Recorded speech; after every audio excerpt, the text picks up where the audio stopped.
Nice. Maybe if you look at the video that is coming to show to you, that would be, I don't have a problem with that. But make sure you don't call me a liar, because I do not lie. What I bring here is what you're going to see. I told you guys yesterday, it's going to be, I said, cameraman Ben for Afiba and Celine. Okay? Exclusively, cameraman Ben for Afiba and Celine. And I have my camera in my hand. Jay, don't play with me, don't play with me, don't play with me, don't play with me.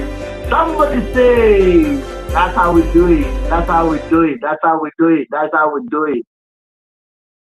So we are back again, and we are going to be doing a good show tonight.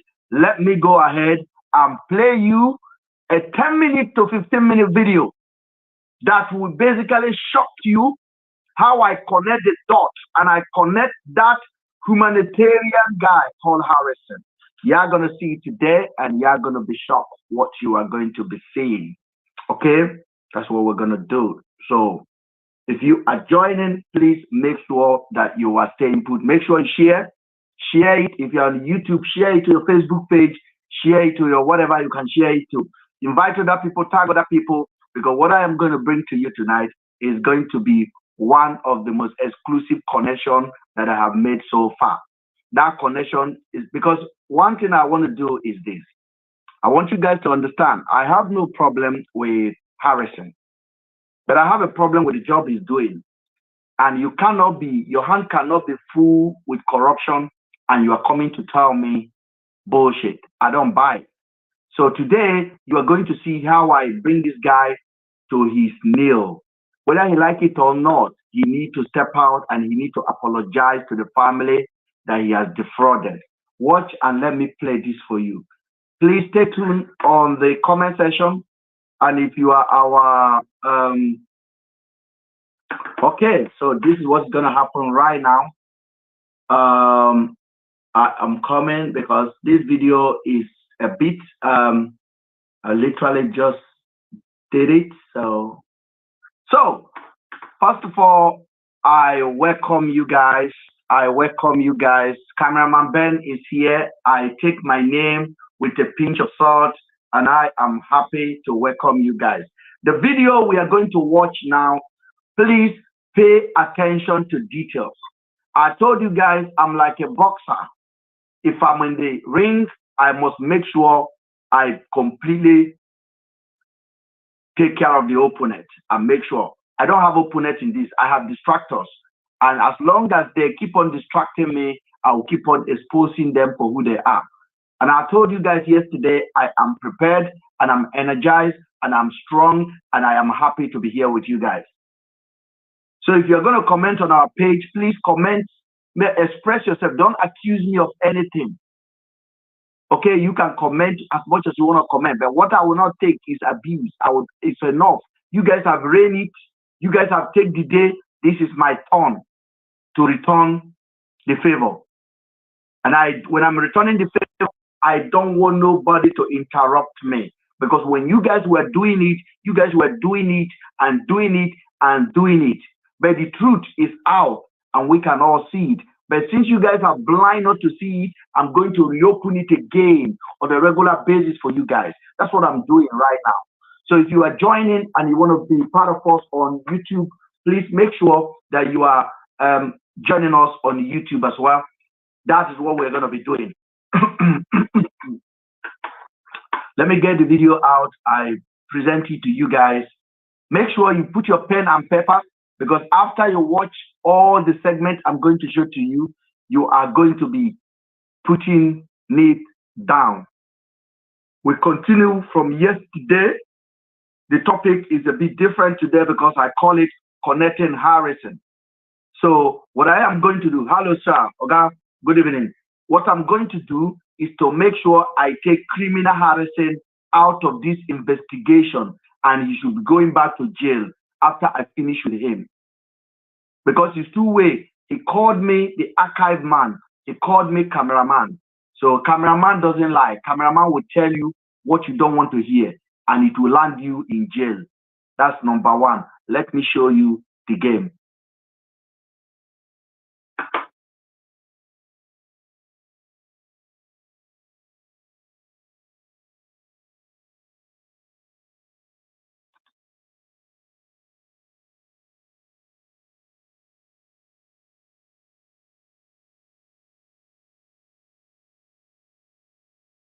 Okay, I'm going to be playing this video for you guys.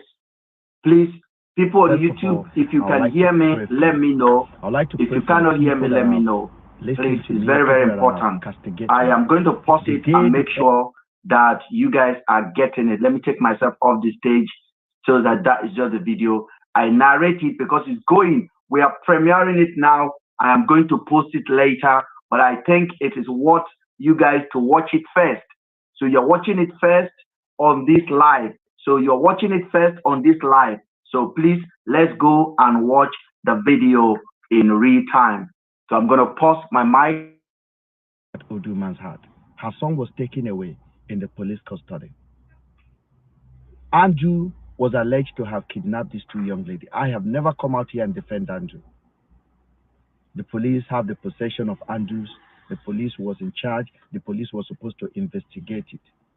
He was being transported to Abuja in the most questionable way that any man can think of.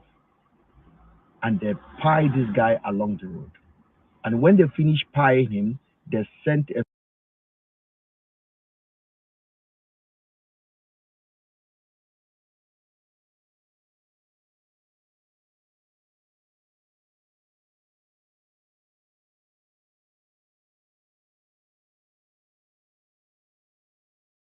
the beginning, or there was something.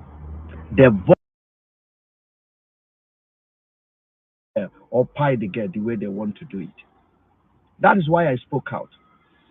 And I spoke to Just Adotun. I explained to her my intention.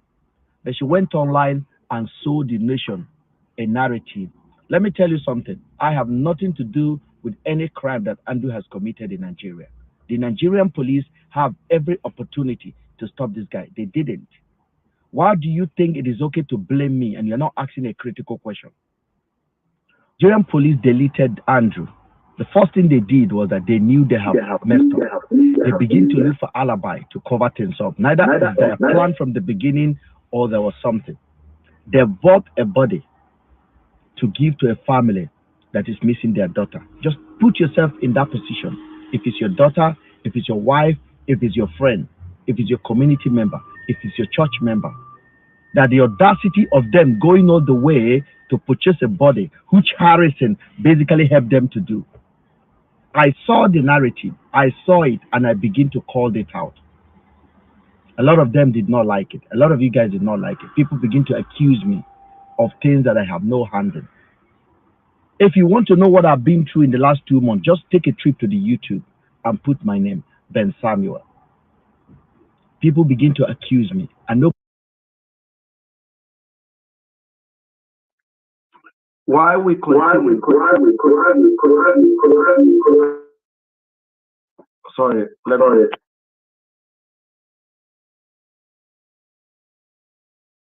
Hear me, because while we continue, I want you to take a look at the video that is playing behind the conversation.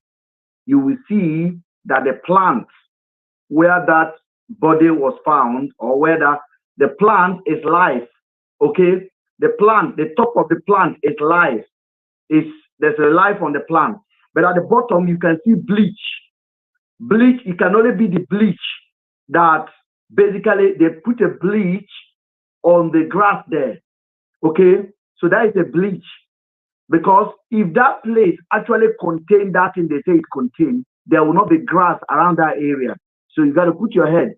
We're going to go one by one, because this video is a video that nobody have no dispute anymore. It's over for Harrison. Now that he come out and tell Nigerians what he knows about these things and point hand to where he need to point hand, then we'll keep on pointing hand to him. That is what I'm going to do. So I am going to continue playing it for you guys to catch me. All right. Nobody was listening to me, but thank God I persisted. I stayed put. And today, Nigerians are beginning to see. The same body that was found was offered to 2 families. Take it, they say no. Take it, they say no. All because I spoke out. Just imagine if I didn't talk. The very day they pie Andrew was the day they wanted to end this case. I said no, there's something hiding somewhere. Up to now, the girl are still missing. We're still looking for the girls. And what Nigerian police has been able to do is to keep quiet and send Harrison to you. Harrison knew everything that concerning this case.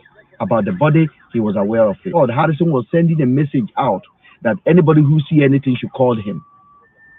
That message is still alive on his web, on his.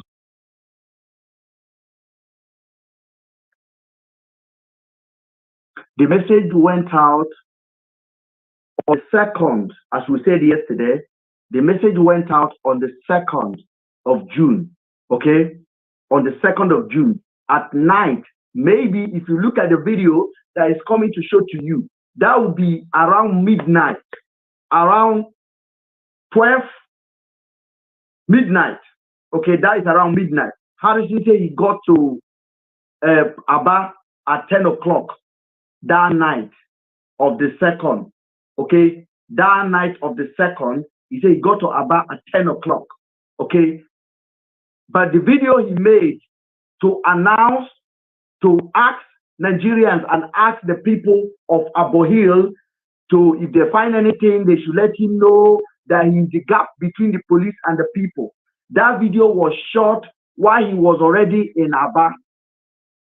He told us that the people that phoned him from abroad, the woman that phoned him from abroad, phoned him while he was in Abuja. You will hear the video now. It is very important you pay attention, because, listen, I have told you guys before, the reason why we're not getting answer we want from the police is because of this clown called Harrison. That is the only reason. There's no other reason. There's no other reason. It's because of Harrison. Not because of me, because I could have made the police to admit for their crime. They know they cannot, they have no excuse. So they were using Harrison to bully me. They were using Harrison supporters to basically come on my page and try to stop us from pushing the message out. So that is what they were able to do. So I want you to listen very well. I think somebody said we are not live on Instagram yet. So let me click that.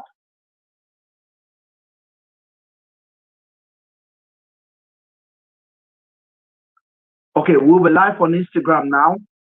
Lovely. We're live on Instagram now, so which is good.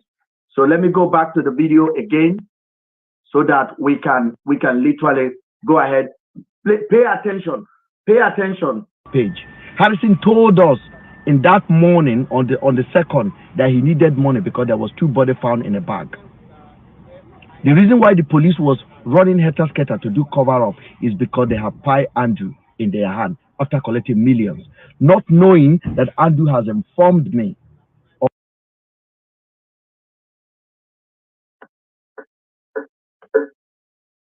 Take a look at the picture that is showing beside. If you look at that picture, you see Harrison, you see Marvelous, you see the officers, and you see all of them. So take a look, take notice of that picture. Take the notice. She said, there's no sound on YouTube. Can you guys check it for me, please? Is there sound now, guys? Is there sound now on YouTube, please?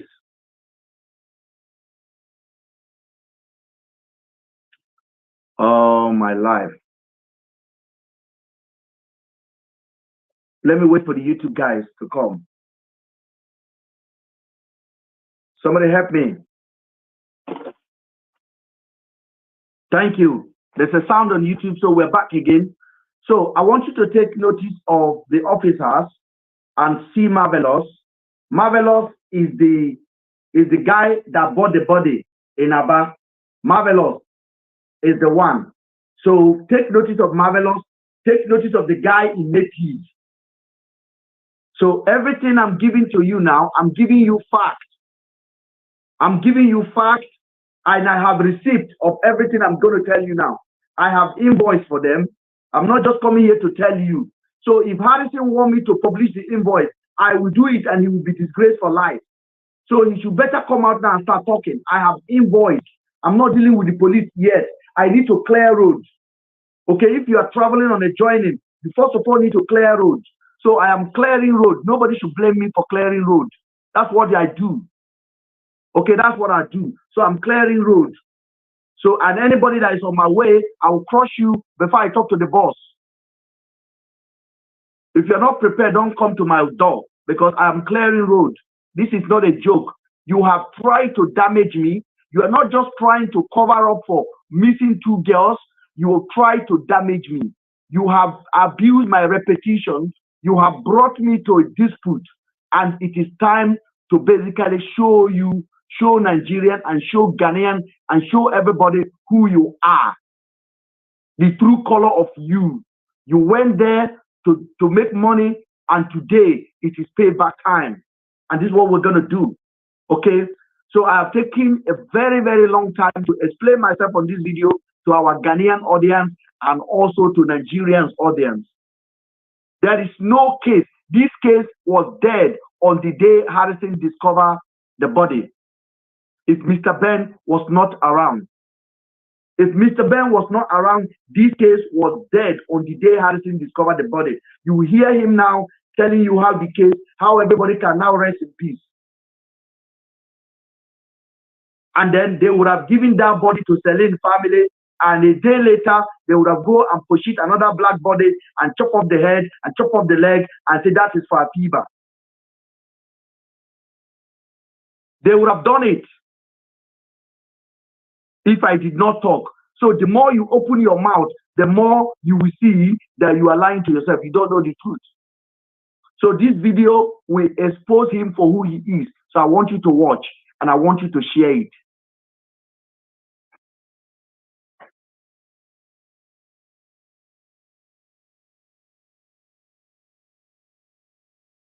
Of his joining to Abuja. Police was never aware that Andrew was documenting his trip to other third parties.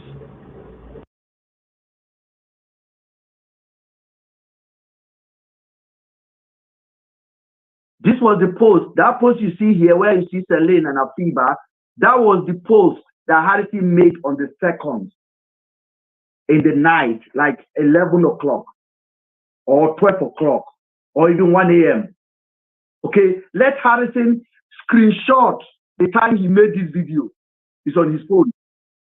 Because everything I have done as a cameraman, Ben, I have been able to prove everything with fact. Everything I have done, I've been able to prove it with fact, no fiction. And I back my facts up with evidence. So let him, what has Harrison back up with evidence? There's nothing. Zero. He say organ harvesting, no evidence. Every life is being destroyed right now. Because what he wanted to do is to make this family to forget to bury somebody that does not belong to them.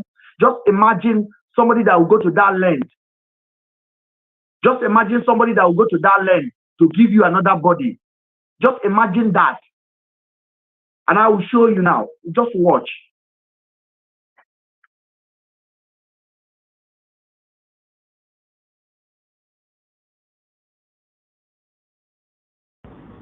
Everything that happened from the journey they took all the way to when they pie him is available.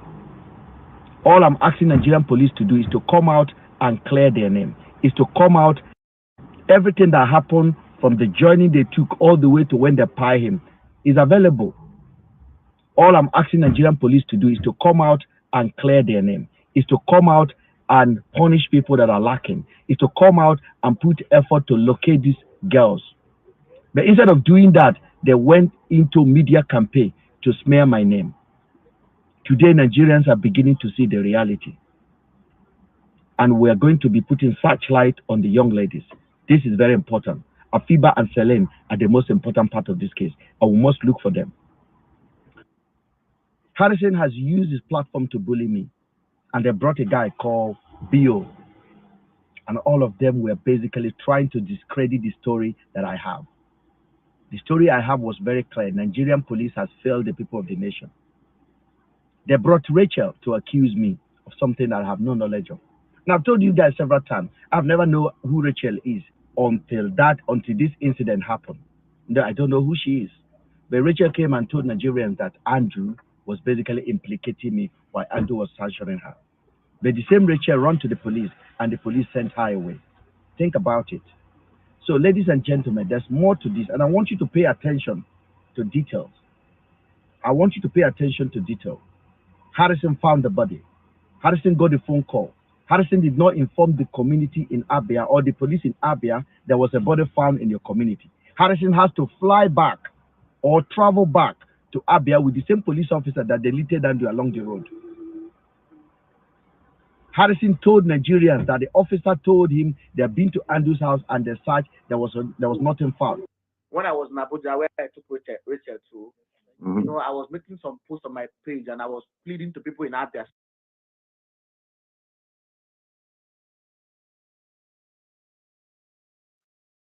Pay attention, guys. Pay attention. Harrison is about to do the biggest confession of his life. Just pay attention. Pay attention. That's what I'm saying. Pay close attention. Hear every word. Listen to every statement that's coming out of this criminal mouth. Listen to it. Don't play.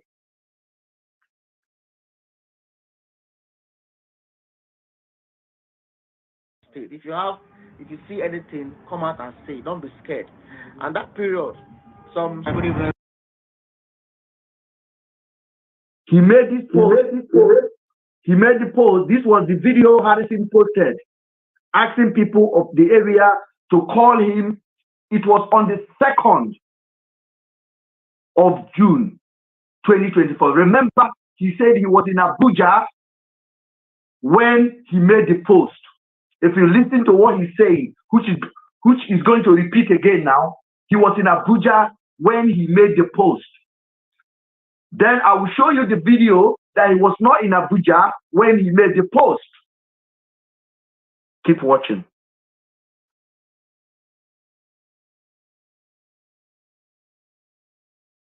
My name is Harrison from if you stay in Abia State, stay in That's Harrison asking the Abohil in Abia State that if they see anything, they should call him. Okay? Harrison think he's dealing with small boy. He basically put Abohil on it. Because at this point, they are under stress to provide alibi, a body of anything. At this point, Harrison has abandoned Afiba's brother in a hotel in Abuja in the afternoon.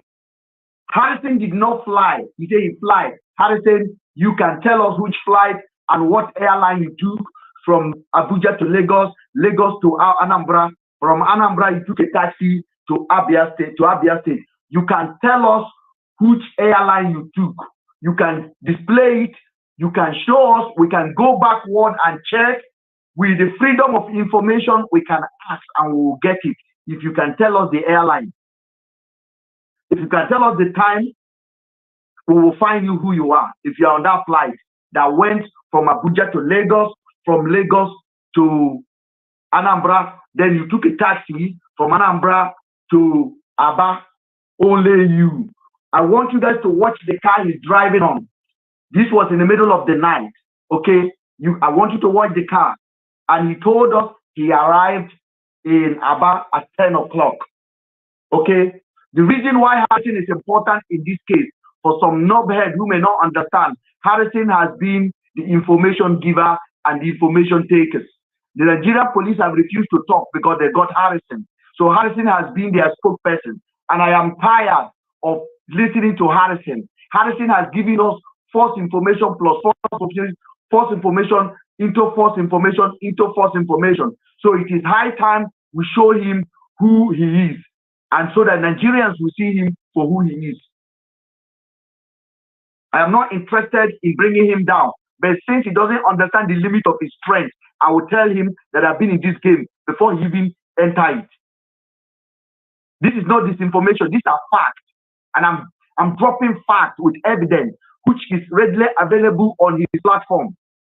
And Harrison, you must not delete anything anymore from your page. Your page is a crime scene. Anything anybody need to do, you just need to go there and go and pick what you want. It is there for everyone to see. And as I told you, I don't know Harrison from Adam. This case brought us together.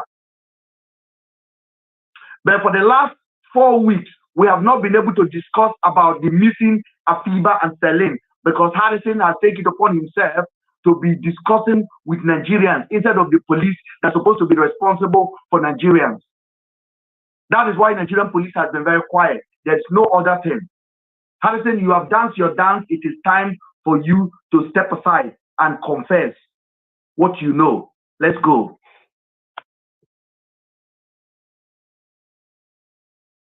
Ubo Hill, I don't know if it's correct. Ubo Street, I think that you know what I'm talking about. So please,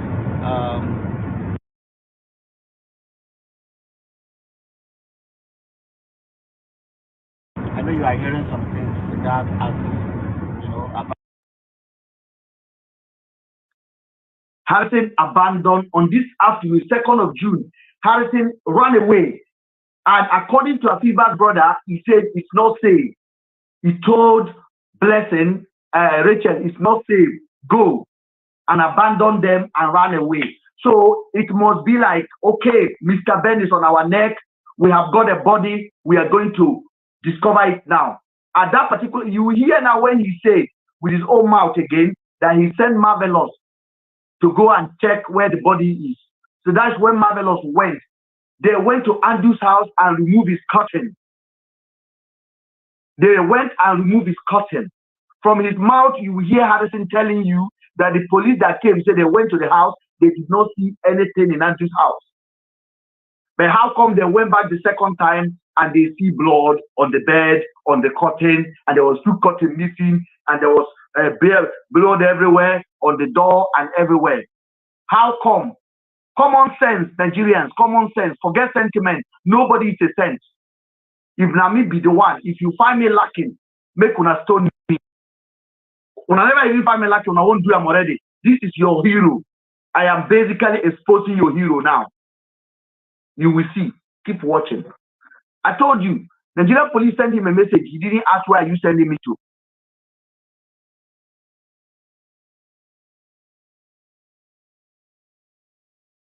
Did TikTok say they can't hear me? You can't hear me on TikTok? Please let me know. Can you guys hear me on TikTok?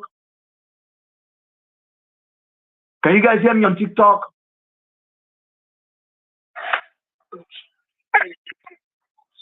Can you guys hear me on TikTok?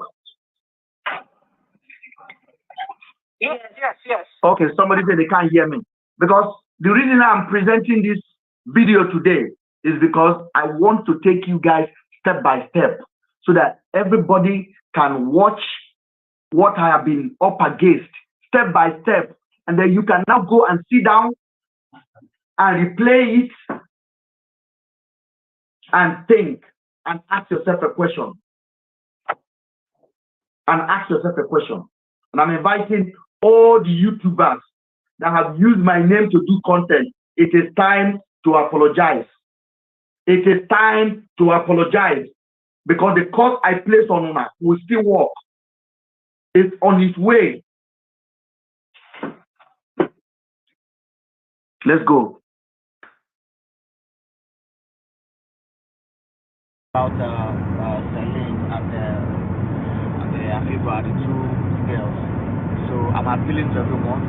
I know people are scared to voice out, to say one or two of what's going on. So I'm making this video to you. So please, I know you know about something, about the incident and how to locate them. All right. And I know you are scared because security will ask you or invite you to see one or two. But I'm assured. I have a text message here that Harrison sent. Harrison said, on the second, Harrison have already told Just Adotu they found two bodies in a bag. On the second, okay, that they found two bodies in a bag. Harrison is making a post on the third, on the same second, late at night, midnight. This is midnight. So late at night, making a post. What is the hurry? Why was he hurried to make a post? Why was he hurried? Why was he in hurry to make this post? Even while the car is firing. You know why? He's trying to justify the crime that his boys are carrying out in Agbo Hill. He's trying to justify it. He's trying to justify it. As a man is trying to justify the crime that is being carried out in Agbo Hill. At this point, they have already sent 1.5 million to him. He was in the possession of 1.5 million to him. And Marvelous was the one that went to pick the money up in Umuahia, where as a man, POS man, got the money. For those of you that say, I know too much, don't forget, my name is Cameraman. And I'm giving you facts, nothing but facts.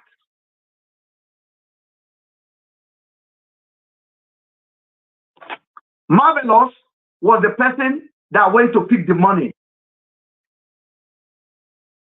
The officer that ran away, that dropped his gun and ran away after he exposed the money. The officer, let me leave that one for now, because this case is heavy. But this guy, this criminal needs to come off the road. Harrison is exposed. Is exposed. Keep watching.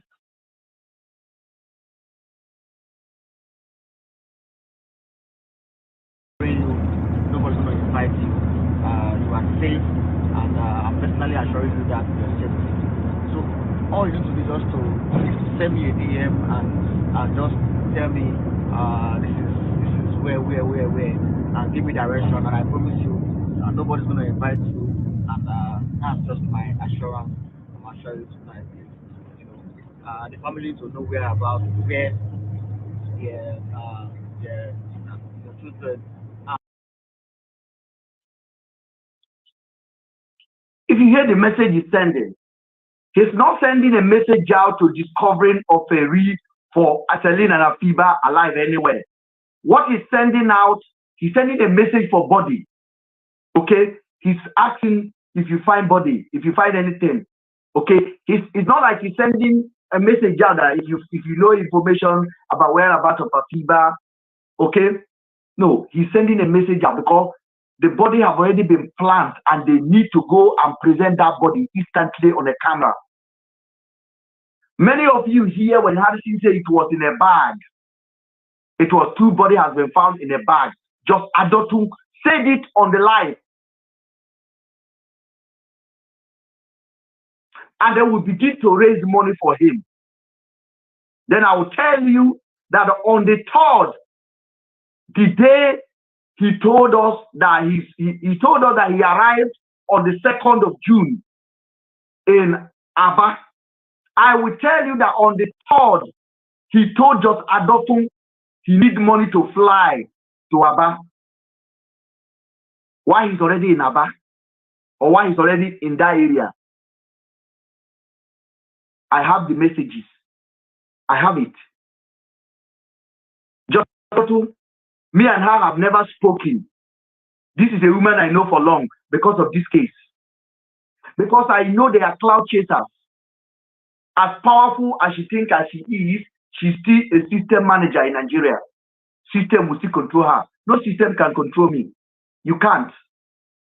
You can't control me. My life is not in Nigerian hand anymore.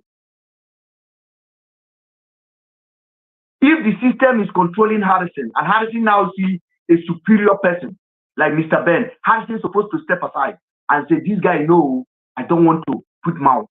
But he put his head, he put his head, he put his head, he put his head. I will replay it. I will replay everything. And I will post this video, not the live alone. I will post the whole video on everywhere. I will send it to our Ghanaian media, African media, everywhere, so that they can sit down and analyze it.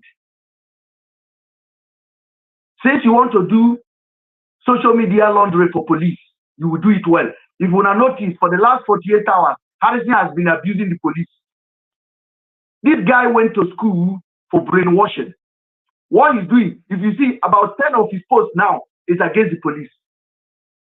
Harrison came out and said the Nigerian police put him on Twitter.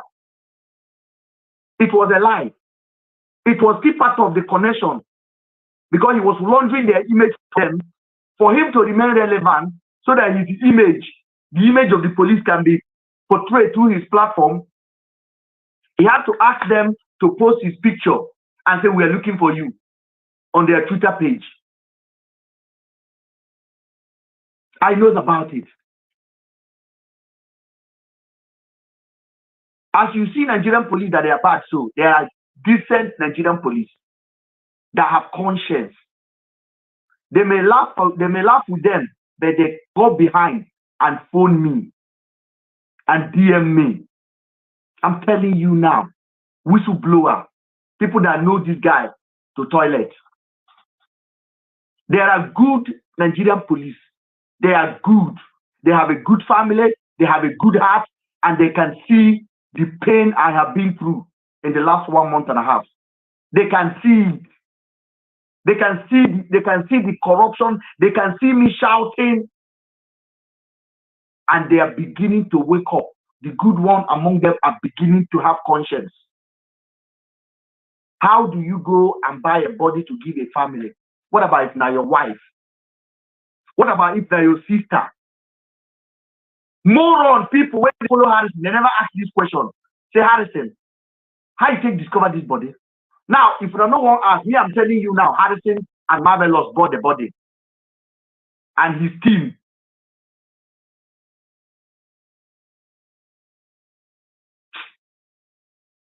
Just let's go.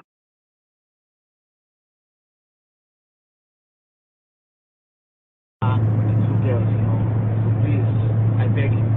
I know you know. I know you can assist us to do this, alright? So please, the family are spending so much in terms of trying to locate where the children are, and since April, and this is we're in June now. So please, if you have anything, just send me a DM, and I promise you, it will be confidential and no police, nobody will invite to come and meet them. I know you are scared to do some things, but I know you can do it for us. You can see this is Owerri, on the Owerri Road. This is 7:57, 7:57 p.m. Meaning that I'm on the road, and God knows. So look at that video and tell me, what time do you think it is in the night in Nigeria? What time do you think is? He said this is Onitsha Owerri Road. What time do you think this video is in Nigeria? And do you think that's a taxi? That's 4x4 driving now on a speed. Okay, and he's not the only one in the car. And as I told you guys, this is like a convoy.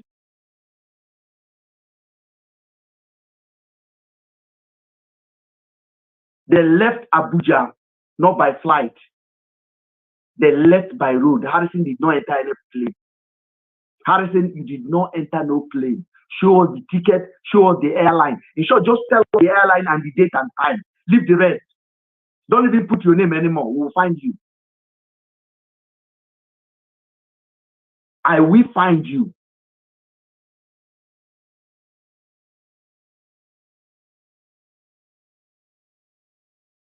I will find you. Look the video, guys, on YouTube, and tell me what time do you think this video is. And Harrison is telling you, I'm in Abuja when I made the video. That's what he told you. He said he was in Abuja when he made a call out and a video out. That is the video. He's recording the video now at that particular time. And he posted it immediately with his phone number on it, asking people. But in the morning of that June 2nd, he's already told us that he found two bodies in a bag. And as soon as Marvelous called Harrison and told him in Abuja, we've secured a body, and only one will get to, Harrison ran away. Abandon Afiba, abandon Rachel. Rachel, they just use you. You be mugu. I used to pity you, I don't pity you anymore. Because you came and point hand at me that Mr. Ben knows about you. Me know you. Me heard about you. And you're pointing finger at me. I tell you, I don't want to curse you because I know you've been through a lot. I don't want to curse you. Because what I have now in the country, Harrison will not sleep in his room tonight. Police will take him. And police will protect Harrison and embarrass themselves worldwide.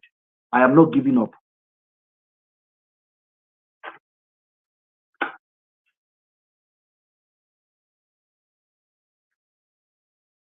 Now the road is, but we have to make the effort.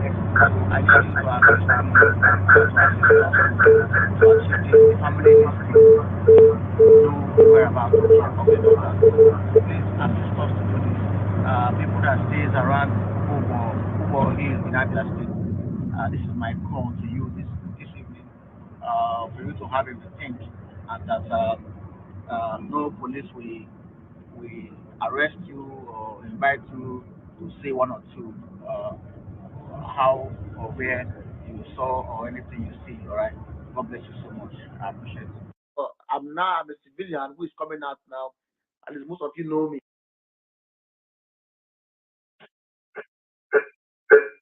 Now listen to him now.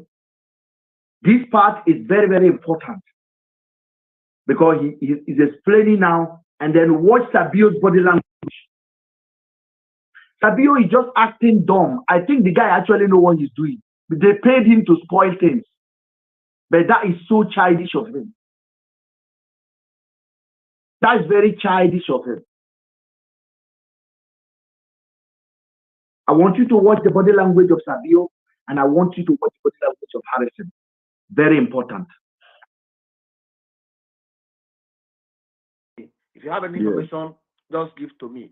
So I was in Abuja when somebody called me and said, that is in abroad, and said that their family back in Aba saw some stuff, somewhere in Aba there. I was in Abuja when somebody called me. Somebody said they can't comment on. Yeah, you have to subscribe. You have to be a subscriber to comment because so many of them, Harrison is sending them to come and bully my page. So you have to subscribe, then you can comment on YouTube. You are not paying anything, just follow. That's it. Now, Harrison is telling you I was in Abuja and somebody called from abroad. He said somebody called from abroad. The reason why he's saying that is this. Is because on my previous video, I was asking Harrison, Nigerians should tell Harrison should tell Nigerians who called. How did he get the phone call? Now he says it's from abroad now. Somebody called from abroad that there's a body in the streets of Aba that has been there for 30 days. Common sense is not common. I'll be selling common sense very soon. The next t-shirt I wear will be common sense.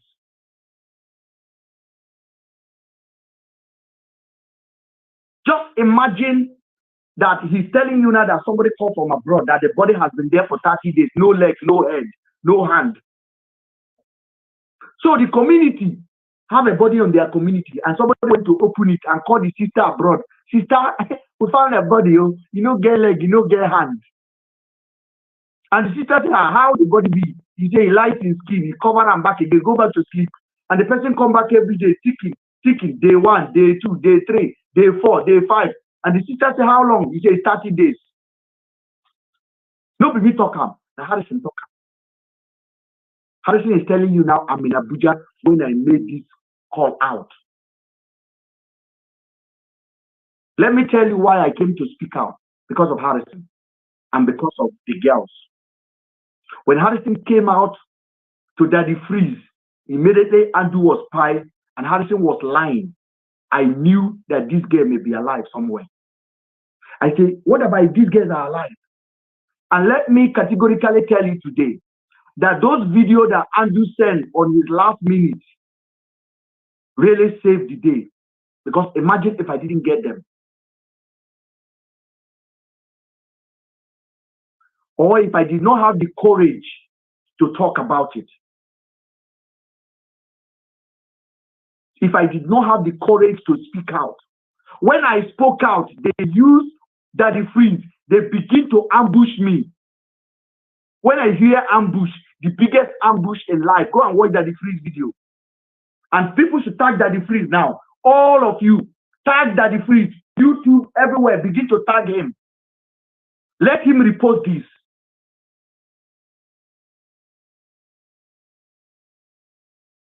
Make una tag him, right hand, Daddy Freeze. Ben is calling you that Harrison is getting exposed. He must share it again.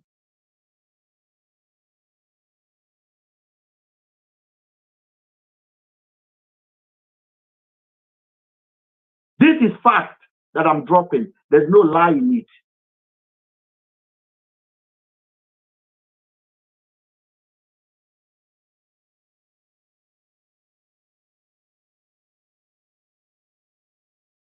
There's a guy called Dave on TikTok. Just send him back to Harrison, please. You know, get sent. Send him.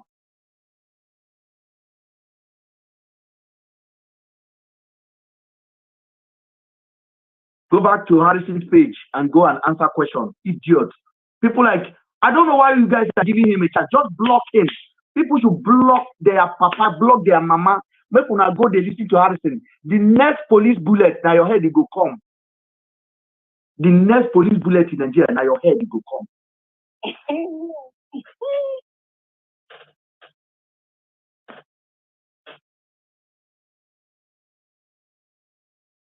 And it would be nice if they come to verify it, but they're not ready to come out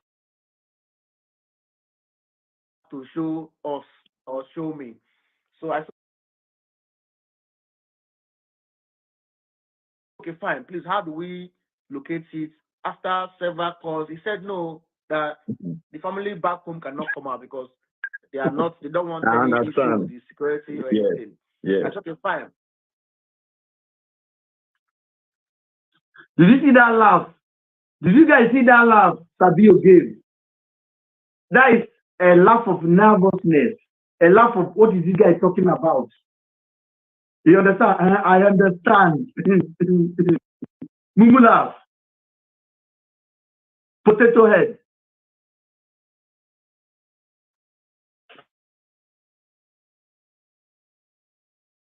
I now informed the man, the IPO in charge of this case, SP Moses from the IROT. He was not with them to pick up Andrew from Umwa. He was not part of the team.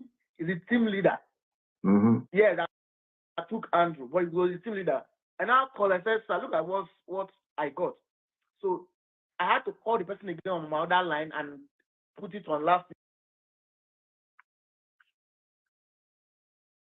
Listen, SP Moses is the team leader of the IRT team that kidnapped Andrew from Umuahia. SP Moses is the team leader. Harrison have told you guys in the past he has no connection with these officers. And Harrison has the phone number of SP Moses that he can call at his beck and call. SP Moses is from Kogi. I have spoken to him. SP Moses is a good man and he's a lawyer. SP Moses, go and watch Harrison. He's disgracing your office right now.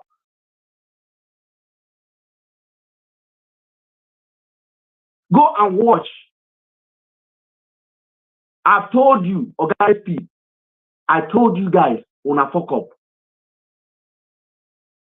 You are from my state.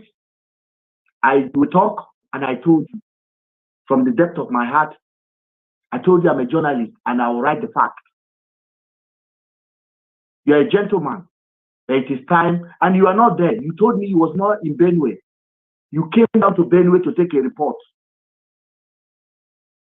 That's what you told me. Me and you spoke for 54 minutes.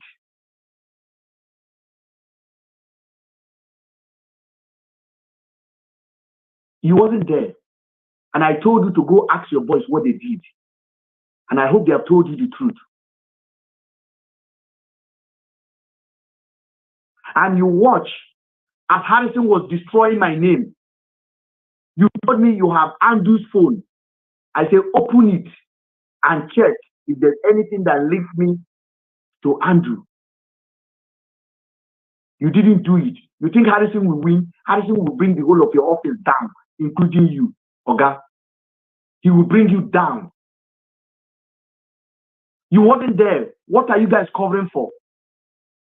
These two young girls are still missing. And I told you that day that body was fake. Oga Moses, I have it on the record. I told you the body is fake. I shouted.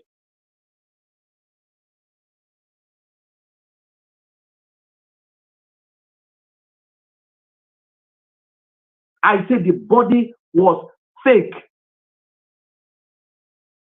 I did not even say I think it's fake. I said fake.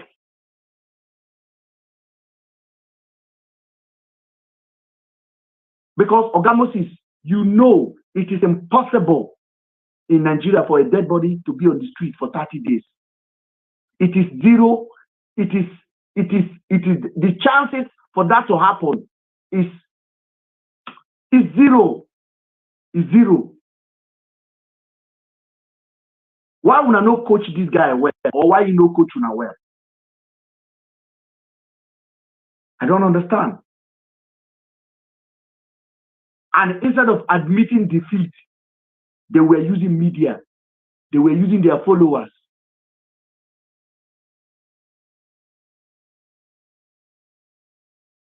I came out here and I take an oath on my children's life that if I know anything, if I know the name Rachel, before this issue happened, make everything I find in my life make a no see am.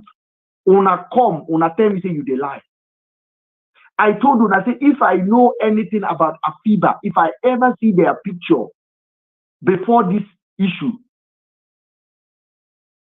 before the 22nd, and I swear, I say everything I find make I lose them. Everything I have, including my children. When I say the lie. I also came out and I told you guys, if Andrew ever send me a video of pinching anybody, everything I find in my life make I no see them. When I say the lie. Today, the truth is coming out. Let me reverse it to you guys. All of you that have laid allegation against me, accusation against me, make a comment against me. You see, when Bereke talked yesterday, you go use your own hand, bury your pikin.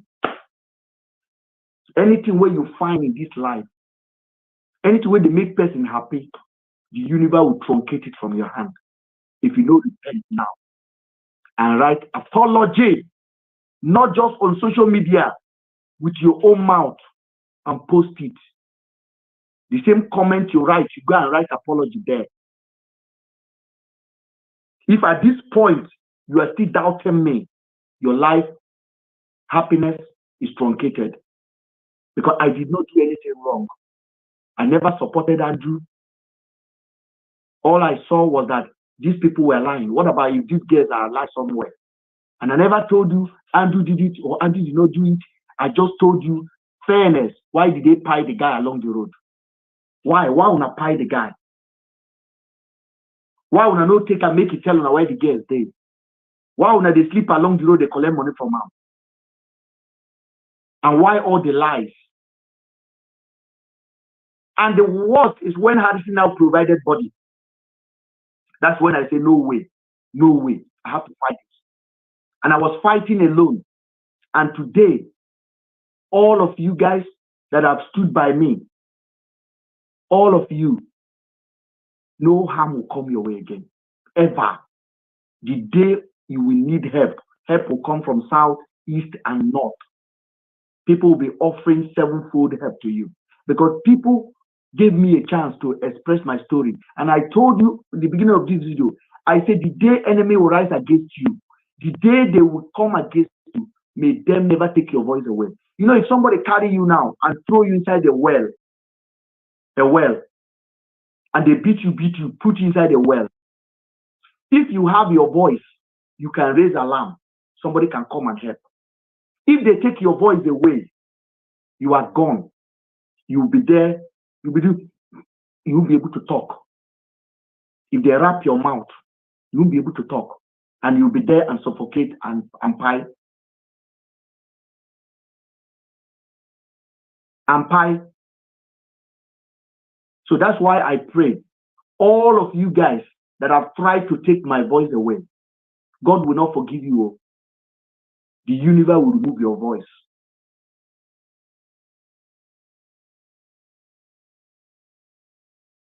The day you will need your voice to save yourself, it will not be available. Just imagine if I didn't have my voice. And after that, the freeze that day, I could have drink Otapia and die on top of the lie of Harrison and police people. On top of something I don't know.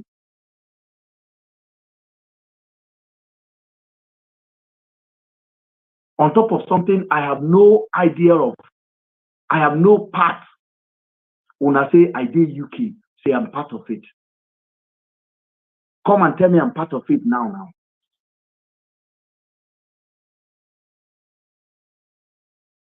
Some of una, if they catch una with Harrison, if they catch Harrison with Afiba and Celine inside the room now, you know, go see they protect them. Now so una brain die rich.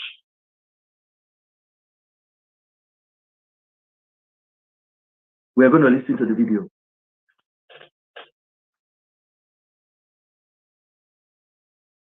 As you can hear, can you get the description of where the person is telling you, so your team can possibly go there to go and search? Right. You know? So from there, he could not get the place. He said, that he cannot be able to go there because of they don't know much about those areas. I said, okay, fine. I now said, okay, fine, no problem. I now called the woman again that called me from abroad. I said, can you tell your family, let me come myself. Right. Let me get to Aba so that they can go and show me the place. The woman said it's not possible, that they can only direct us on phone. So I quickly called Marvelous. Marvelous, can you remove your face mask? Okay. Thank you. This is Marvelous. And I want you guys to watch Marvelous. Okay? This was Marvelous Harrison sent to identify Andrew. This is Marvelous. I want you to listen to Marvelous. Marvelous have on his chest human rights activist. Marvelous have on his chest human rights activist. But also take a notice of the clothes Marvelous is wearing. Take a notice of the clothes the other guy is wearing. People on TikTok, can you guys tell me the day Harrison posted this video, please? This video of identifying Andrew's body. I beg somebody should tell me.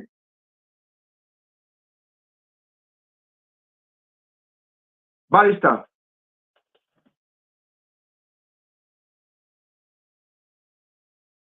Can somebody tell me when?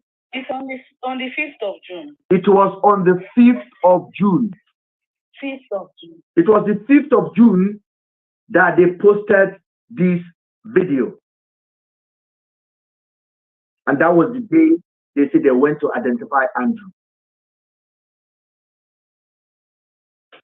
I want you to keep watching and take notice.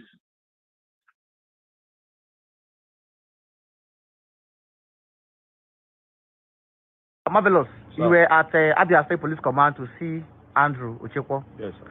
Now, can you confirm to me that the person you saw here today at the mortuary in Benue State is Andrew Ochekwo? Yes, it's confirmed. You saw the bastard there. Confirmed. Did you hear what he said? It is confirmed. We saw the bastard here. He said, can you confirm this is the person you saw in Umuahia? We are still finding out what is the reason for Marvelous to go to Umuahia to identify Andrew. Don't forget,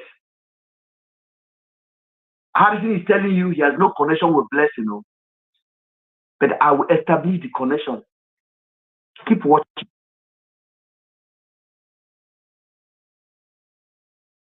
Just keep watching. So, waiting consign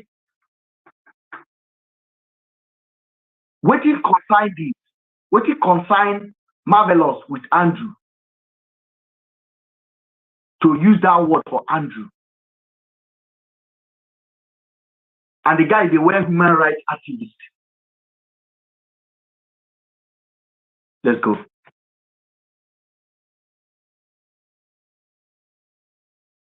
Very useless man. Okay, so this person here is Andrew, right? Very useless man. And when he talk that one, Harrison, they laugh. Harrison have human rights activists.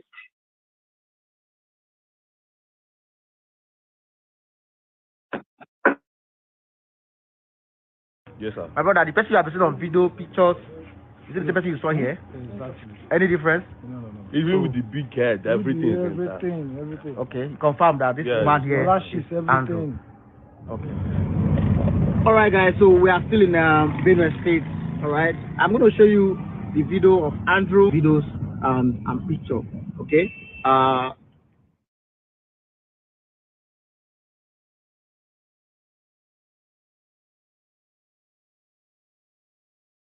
Now, you have to take a look at the car Okay, take a look at the car very well.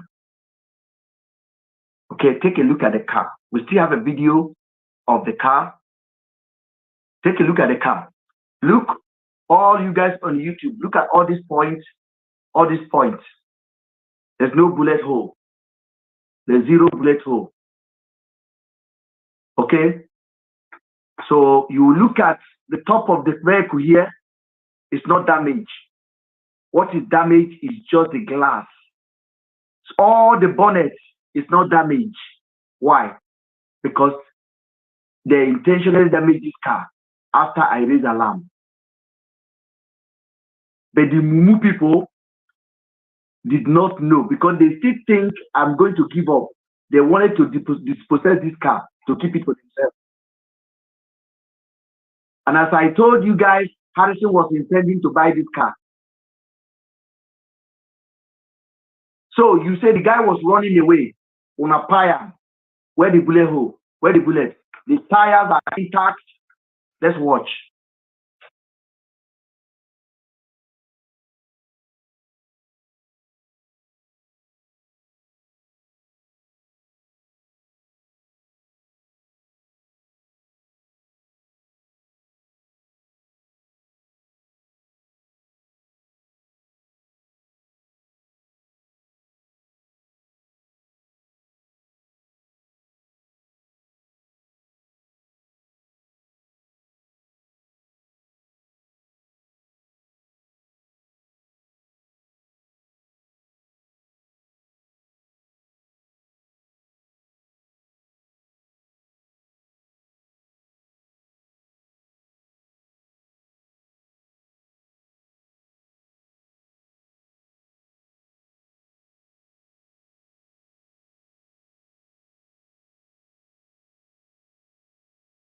YouTube.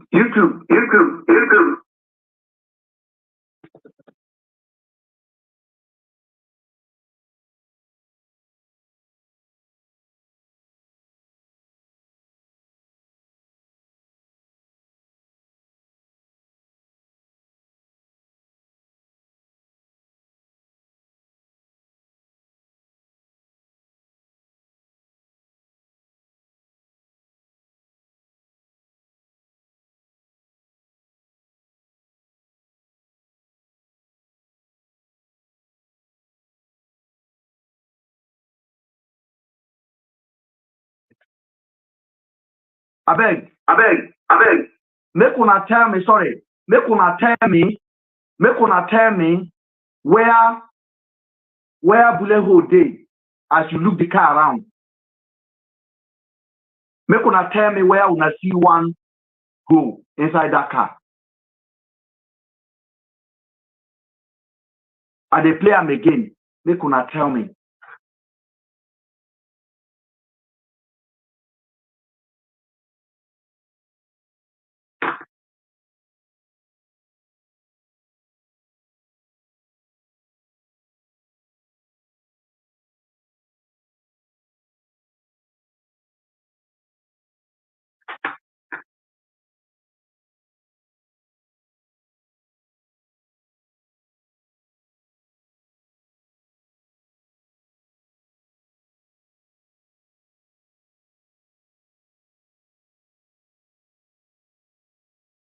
I'm still going to add a video of the video when he was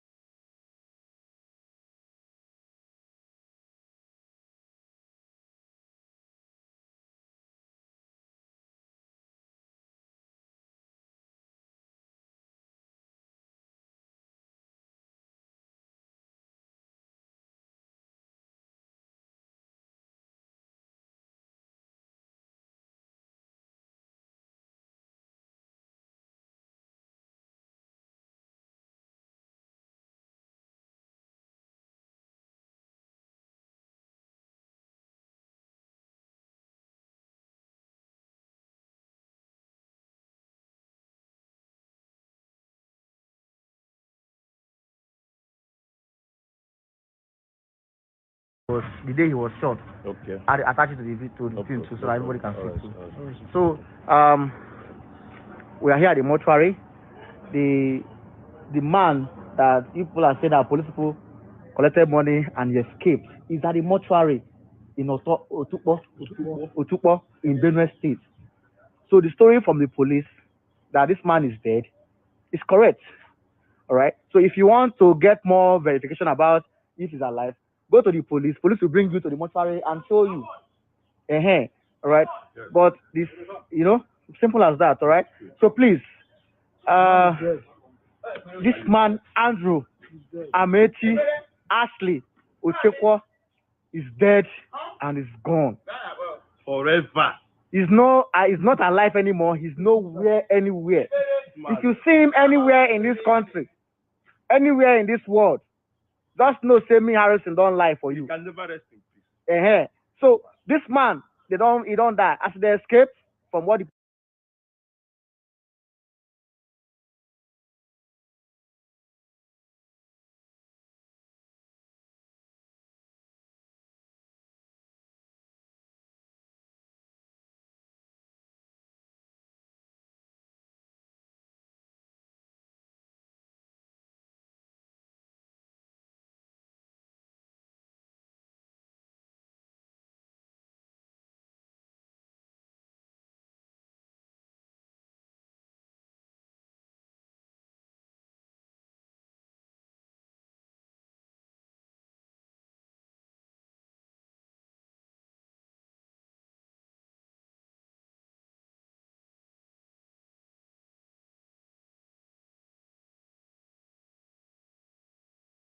There must be something wrong. Just imagine if Harrison never got it. Yeah, put the sound back now. Can you guys hear me on YouTube now? Yes. Sorry. So, Harrison, oh my God. They say they can't hear Sound me. is back. Go on. Harrison is currently posting on his page how he suffered for almost 5 years for crime he did not commit. Harrison said that is the reason why he become a human rights activist. Harrison is standing on top of a man that is based on allegation. No court of law have convicted that man. And his friends and colleagues in crime, Marvelous, whom Harrison sent to Umaya to go and identify Andrew, so that when the IRT will come, they know who they are collecting. No mistake. He's looking at the man on the ground and say, big head bastard. And Harrison laughed.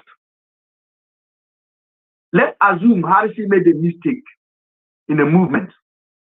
On Daddy Freeze, I look at Harrison. I say, Harrison, did Marvelous, some of you think I was asking the question for nothing that day. I say, Harrison, did Marvelous, your staff, know Andrew before? He said, no. Have they ever had a problem before with Andrew? He said, no. Have they ever had a handshake before? He said, no. I said, why did you send Marvelous? Why did Marvelous went to Umahia to go and identify Andrew? Harrison said, they say, he just sent him to represent him there. Okay. And then they brought Andrew out for him to see. Yeah, he said, Andrew came out to do whatever. I said, okay. I said, as a human rights activist, do you think it was okay for Marvelous to say what he said on that day to a man who has not been convicted? Do you guys know what Harrison told me? He said if he was there, he would nod Andrew. I just shook my head like this. He said if he was there, he would nod Andrew.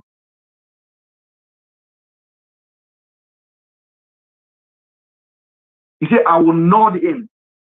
Think about it. Truth seeker. I'm sorry, I will look into that. Sorry about that.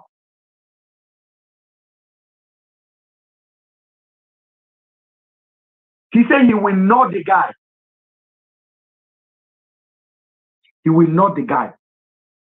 On his chest is human rights activist. Harrison was trying to do Yahoo. He failed. He tried to use his kidney to defraud people. He failed. What else did he need again?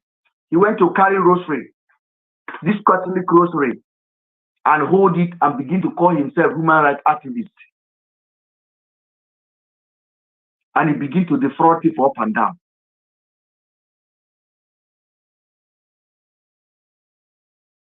Harrison, about maybe like 7 girls have written to me now that when Harrison was in jail, Harrison was writing them and they were visiting Harrison. Harrison promised all of them marriage. Harrison was collecting money from all of them. I have the messages.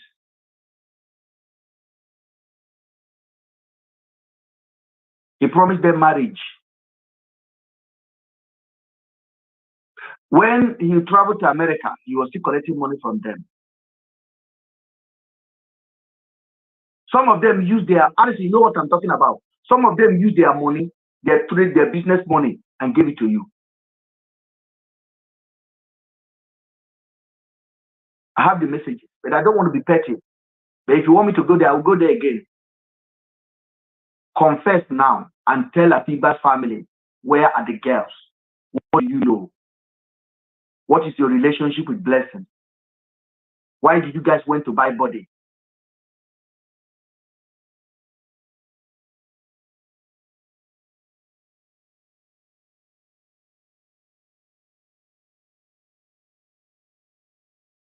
Police said he was shot and he was killed. Okay, so while verifying his dead body at the mortuary, I had to put 3 persons on the video call.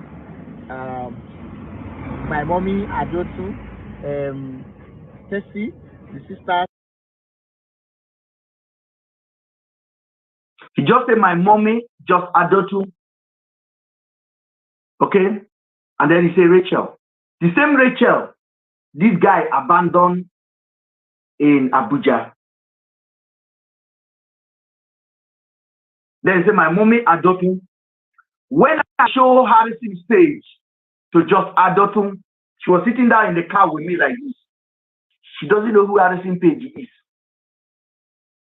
It was me that told just Adotu, this guy they are transporting to Abuja. These are his crimes. These are his crimes. Actually, when I saw Rachel's injury, I said something needs to be done so that these guys can be found. That's when I showed just Adotu the video that Andrew sent to me of the 2 girls. Just Adotu went online and said they were unalive. Just Adotu, go better for you. Anybody will say, man, I no cost. If I cost you, may it cost me back. Because all the costs when I did drop, I did double them for myself.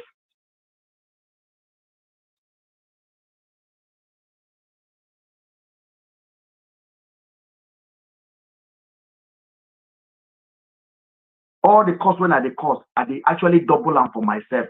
I did tell myself, if I do this is what will happen. If I no do them, and you are just pointing accusing finger on me, I say the universe will turn accusing finger 7-fold on you, and you will not be able to defend yourself. That's what I say. I don't just come and curse. When I started this video, I pray for you. I said the day the community will rise against you, the day people will move from pages to pages to say, let's go and bully this person. I say, God will allow your voice to be taken. Is that not a fair prayer?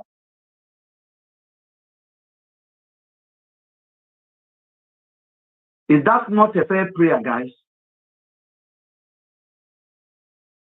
Because what you guys wanted is to take my voice away.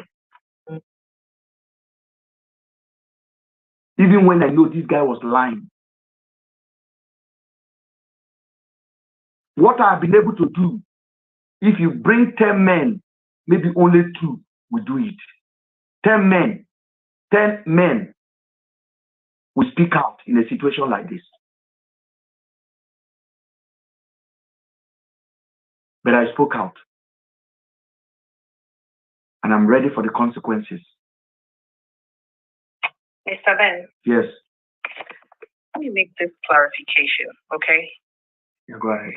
I can see Truth Seeker on YouTube is complaining that I had to drop somebody. Yeah, Truth Seeker is our guy, so he's very I know. No, this is the situation. He kept saying that you shouldn't curse, and then he kept saying it all over again. He doesn't like a curse. I said, okay, I am sure this message will be taken in good faith.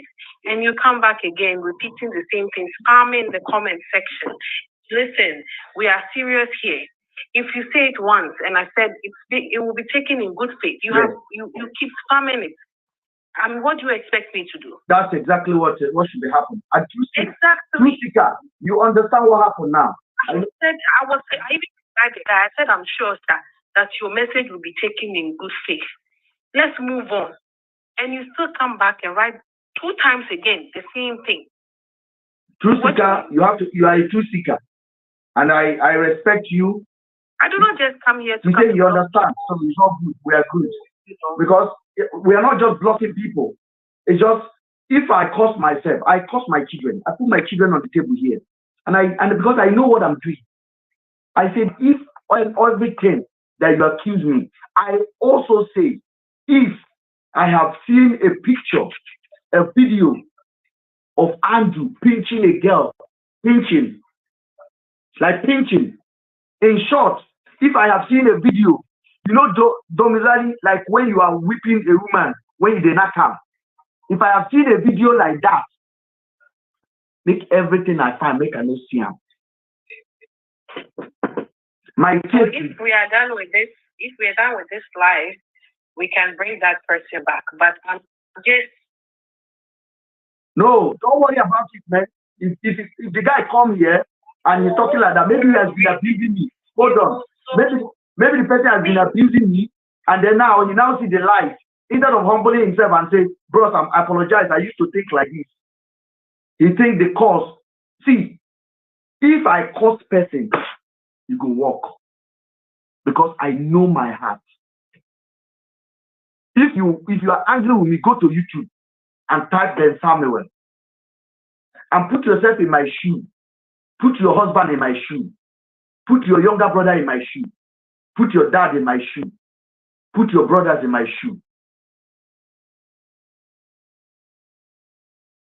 What would have happened in the last 3 weeks is this: I could have piled myself in this place. That's why I pray for all of you guys that have DM'd me, women, men that have told me, Ben, be strong. Be strong. Don't look at the comment. Don't look at the comment. I said, one girl called me from Aba, and she was crying.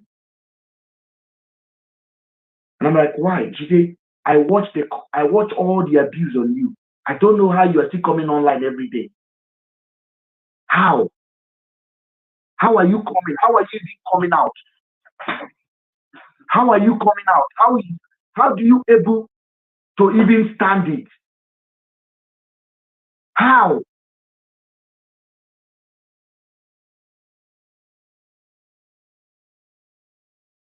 And I couldn't. And I just look at her and I say, thank you so much for calling. And the lady told me, they say, Uncle, there is nowhere in Aba, in the east, where body will be. She called me the day I talked to Aba people.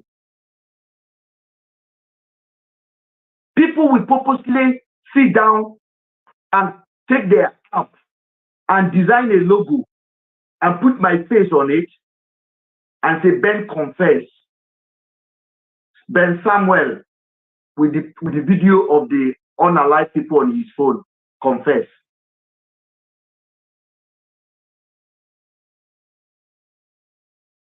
And they are raining curses on me. Nobody say the courses go work. You know, go work. Because I know myself. But it got to a time where I couldn't take it anymore. I have to start fighting back. All of you should go and watch that Daddy Freeze interview. I was ambushed, whether you like it or not. I was on my own. Nobody gave me a chance. But I know what I know. And the police know that I know what I know. That was the only strength I have. But they were trying to suppress me.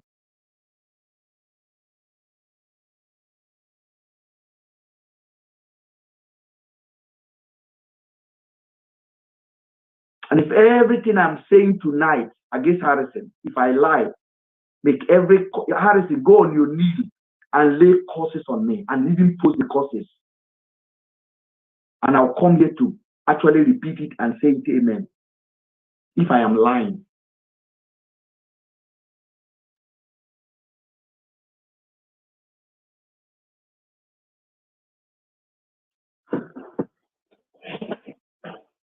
A day you come where those people who have caused me, they will be in trouble, they will look for me.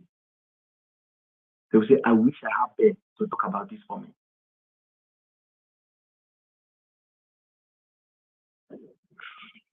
Let's hear Harrison, last minute of it.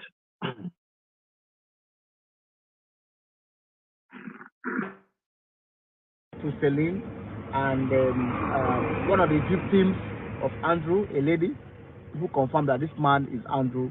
We were so, yeah. So this is when I made the call again to ask the girl, is the man you saw, is it Andrew or is it Uko? And she said, this is Andrew. My mind is now at rest. And from what we saw here now, the man don't die. He's not alive in that mortuary. He's gone and he's gone forever. So I will share the video. I will still share the picture of the day he died, the day they killed him, how it looks like and everything. You understand? All right. So this man now that you saw now on video call, is it the same Andrew Chipo or somebody else? That's Andrew. That's Andrew. All right. Thank you very much. Plus, it's my Abia rep who knows the terrain. So I called him and said, if I look at what I got, I think let me come so that we can call on the woman on the phone. So through you, we can be able to see if we can find something. So that was the guy in Abuja, SP Moses, now said that he will send a team to go with us, if possible, to enable us check all those houses and see if there's anything we can find. That was how I traveled from Abuja straight to Lagos to Anambra Airport down to I took a taxi from Anambra Airport down to Aba. I arrived around 10 p.m. that Monday morning.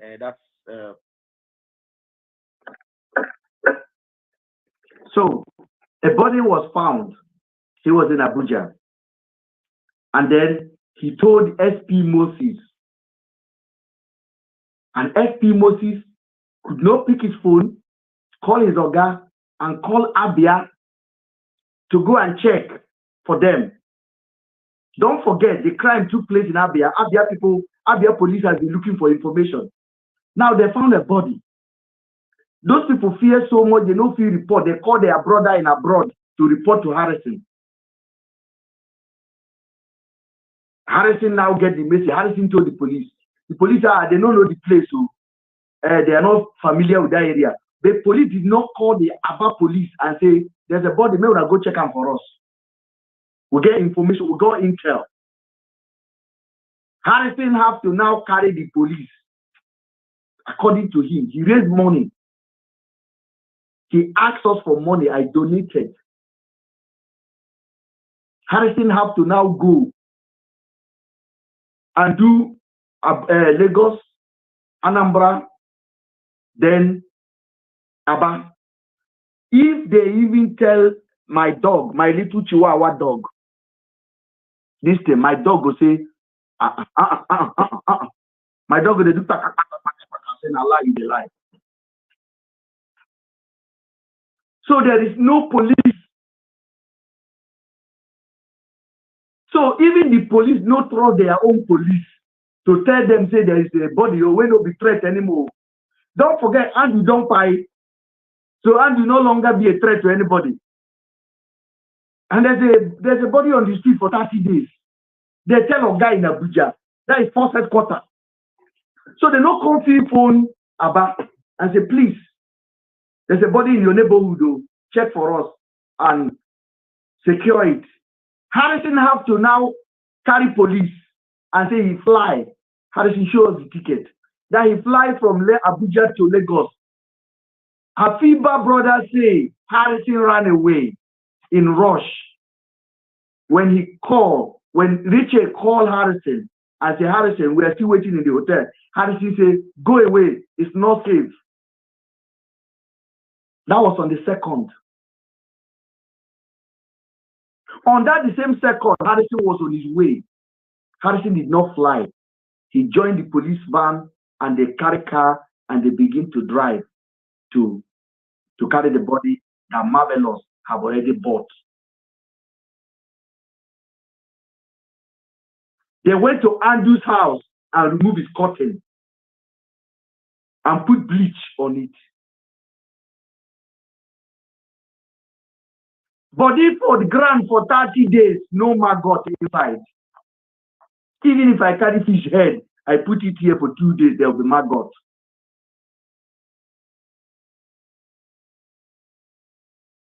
Una expect me to keep quiet because una think una sabi bullies. Some of una will buy that story. When una go buy, people no go see una for weeks. If you believe that story is true.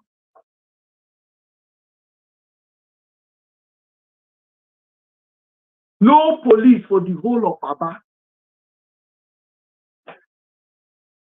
Our superhero have to jump into plane and fly to Lagos and wait in Lagos, catch another flight to Anambra, then from there.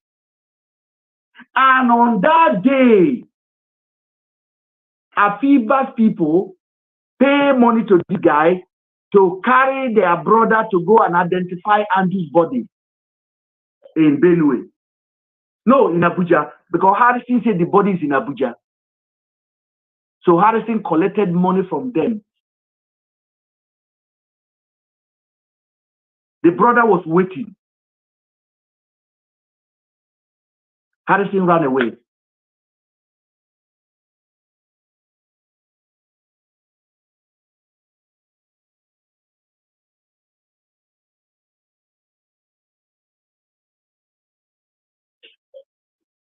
I want you guys to share this live, guys. If you're on TikTok, please keep liking. This is what it means to stand for the truth.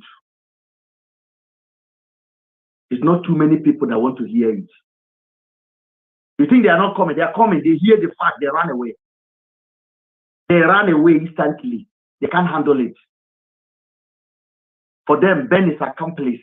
That is the word they are using. You're an accomplice. You're an accomplice.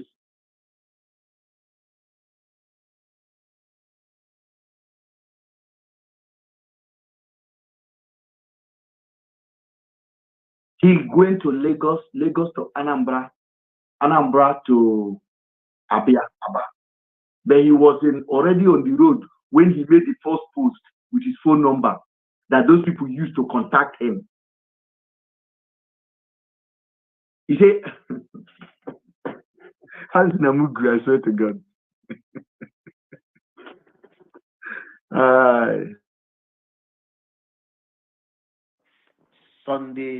Sunday night. Yes. All right. When we finished the searching from information the people gave to me, I was the one who said there's need to search Andrew's house. They said they have a warrant. They said they already obtained a warrant. That if they said they even gone to search that house before. That's what they told me, that they had not searched the house before. They found nothing. They only saw some bags, hairs, Guys, listen. Harrison said, after they've done see the body on that third, he suggested to the police, let's go and search Andrew's house. And the police said, we've already been there before. There's nothing. We found nothing. He said, the same police that pie Andrew say they have already been to that house. They found nothing. You did not hear this from me. Oh. You are hearing it from Harrison. No. So he said, when he asked the police, say, let's go to Andrew's house and search, the police say they've already been there before. They found nothing. So they only found hair, some things like that. Listen, I will replay it. Truth. You don't know.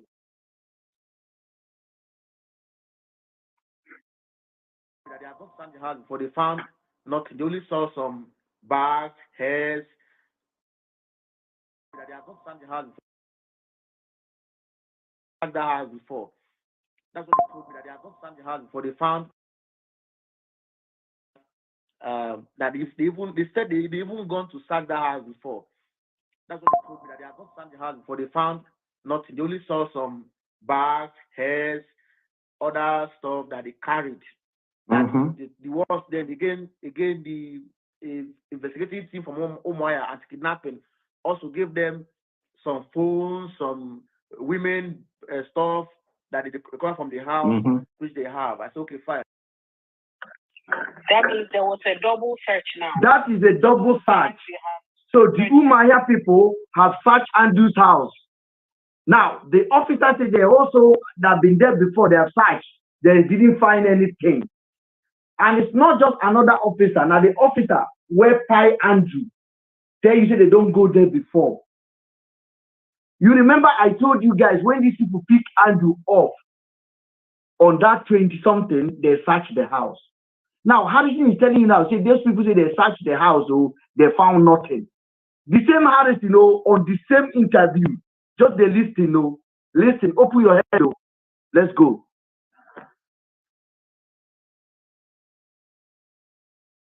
Is there any possibility for us to go to the house, possibly to check and see if there's any lead, anything at all to get? There are neighbors in that compound, the back of the compound, who can even give information. Right. They said there's no problem. So, but they were taking instructions before they could allow me to go with them. They were getting instructions from their office in Abuja if I can go with them. It's okay. Yes. The same officer went back there again and found cotton and found blood all over the places. How is that even possible? Nigerians, open your eye. There's a crime taking place right in front of you. Speak out, because this could be your case. And if you're overseas and thinking this is none of your business, it could be your business. You could send your daughter to Nigeria, your son to Nigeria, even yourself to Nigeria, and something like this will happen to you. The justification that because Andrew was bad, that he deserved to go, you may be justified in your own book of justice. But I tell you something, in the Constitution of Federal Republic of Nigeria, you are innocent until you are proven guilty. And that should be applied to anybody, regardless of who they are. I can categorically tell you that the body that was found is of none of the two girls. Marvelous provided that body. Nigerian people should investigate it. They bought that body and they went to plant it there. They went back to Andrew's house to pick up his cotton and bleach it and put a body there and video it and tell Nigerians they found a body. Just think about that. Anybody who can go to that land to hide something have more to hide. Nigerians should open their eye and ask questions. And I'm calling on the IG of police to investigate this matter. Not just to investigate it, put resources in place to find these girls. Blessing is involved, and I said it and I will repeat myself again. Blessing was hiding information. Go back and watch the interview Harrison had with Blessing, and nobody will tell you what I'm talking about. Please, Nigerians should put their voices, and let's find Afiba and Celine. Thank you for watching, and God bless you.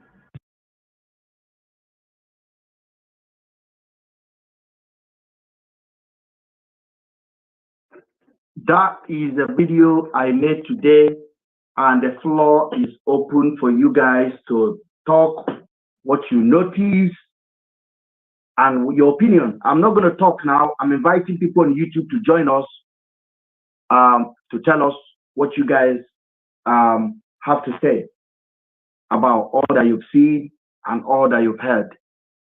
I'll have put the link there on the YouTube. All you need to do is to click it and you'll be live with us to have your contribution. And I'm opening the floor for our people on TikTok to have their say while I go and get water. Good evening, ladies and gentlemen. Thanks for your patience, and we are back again. Floor is yours, guys.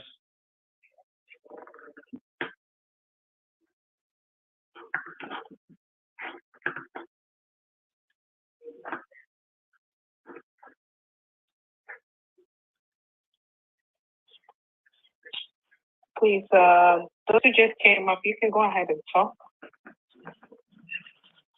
You can drop them and bring somebody else.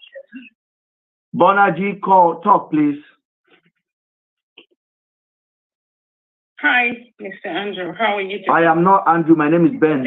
I'm sorry. Ben, I'm so sorry. I'm it's okay. really, really sorry. Thank you. Yeah, it's okay. Well done so much for what you're doing. Thank you. It would be a joker on anybody to feel, right from the Abidi show, I know that Harrison has a questionable character. That Harrison decided to be an authority on his own. A private citizen running the job of a Nigerian police of an investigation. Who made him a judge? Who made him an investigation officer? He went above and beyond. He was doing too much. It was apparent that there were lots of things they were trying to hide. I just want to remind you of the case of these UK and these certificates of whatever that COS certificates, yeah. COS certificates. These are the same elements of people that were covering up for the perpetrator of that atrocity. There are some calls that come from Southeast, to be precise, with all due respect to well-meaning Eastern and Igbo tribes, to all well-meaning and people that have straight head there, with all due respect to them.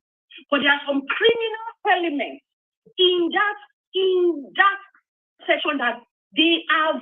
It's a gang. It's a well-orchestrated gang.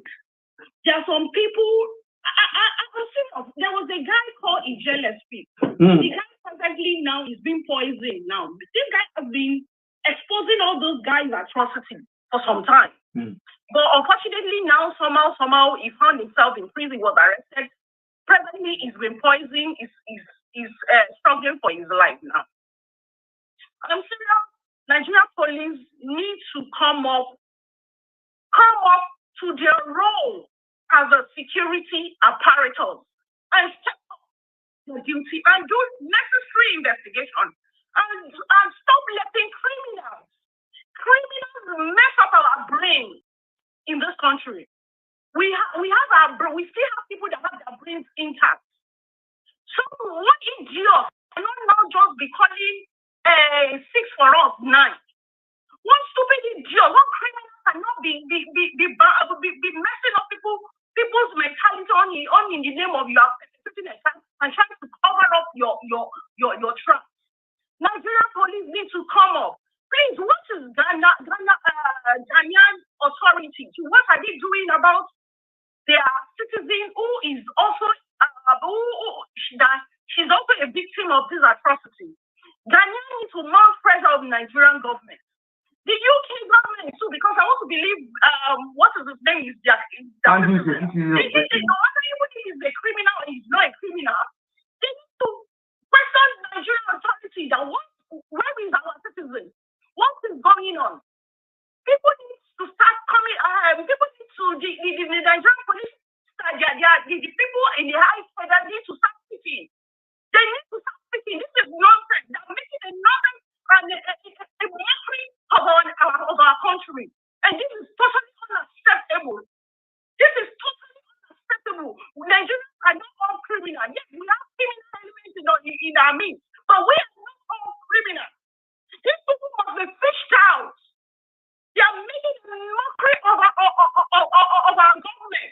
They are making a mockery of the Nigerian police force. All the crazy elements in the Nigerian police force need to fish their hands out. Thank you, Mr. Ben. God bless you. Thank you so much. Thank you for your passion. Thank you, my teacher. Tusika, go ahead. Good evening, Mr. Ben. Good evening, Mr. Listener. Yeah, we can't hear you. Your volume is very low. You are very far away from your speaker, I think. Yeah, good evening, Mr. Ben. It was still very low. Very, so that YouTube people can hear you. Go ahead. If you are using headphones, maybe you should take it out. Hello, good evening, Mr. Ben.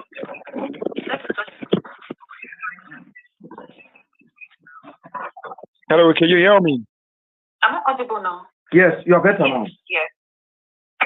Okay, there's something I want to say to both what Anita just said that. I saw something like a post on Twitter and they caught a group of kidnappers and they were actually men in Nigerian police. So what exactly are we doing? What are we up to? Because and at what point will Nigerians realize that they're in a big mess? Serious mess. If the people that are supposed to be saving our lives, guarding our lives and properties, are the ones that are now coming to hurt us. And from the top, they're not ready to do anything. They've just kept quiet. It's like we're living in a jungle. Like, how do you expect two people to be missing and nobody's talking? Because I'm doing the one giving this guy the boldness. Mr. Ben, can you come out at antivirus? Yeah. Oh, yeah. Unbelievable. Who's giving him this kind of boldness? Like he's untouchable, like nothing's going to happen to him. Good evening, ladies and gentlemen. Let her finish, please. Yeah. Come with. So it's annoying. And we are starting our start and nobody deems it fit to come out to talk to us. I think to draw our attention. Two human beings are missing. That's it. Go ahead, Tommy. Please give the guys a chance to talk. Kwame, let this guy talk and then you come in, okay? Yes, sir. Great chain. Hello. Good evening, my brother. Did you watch what we presented now? I didn't see anything. I just came in now. Oh. Can you see what you see here?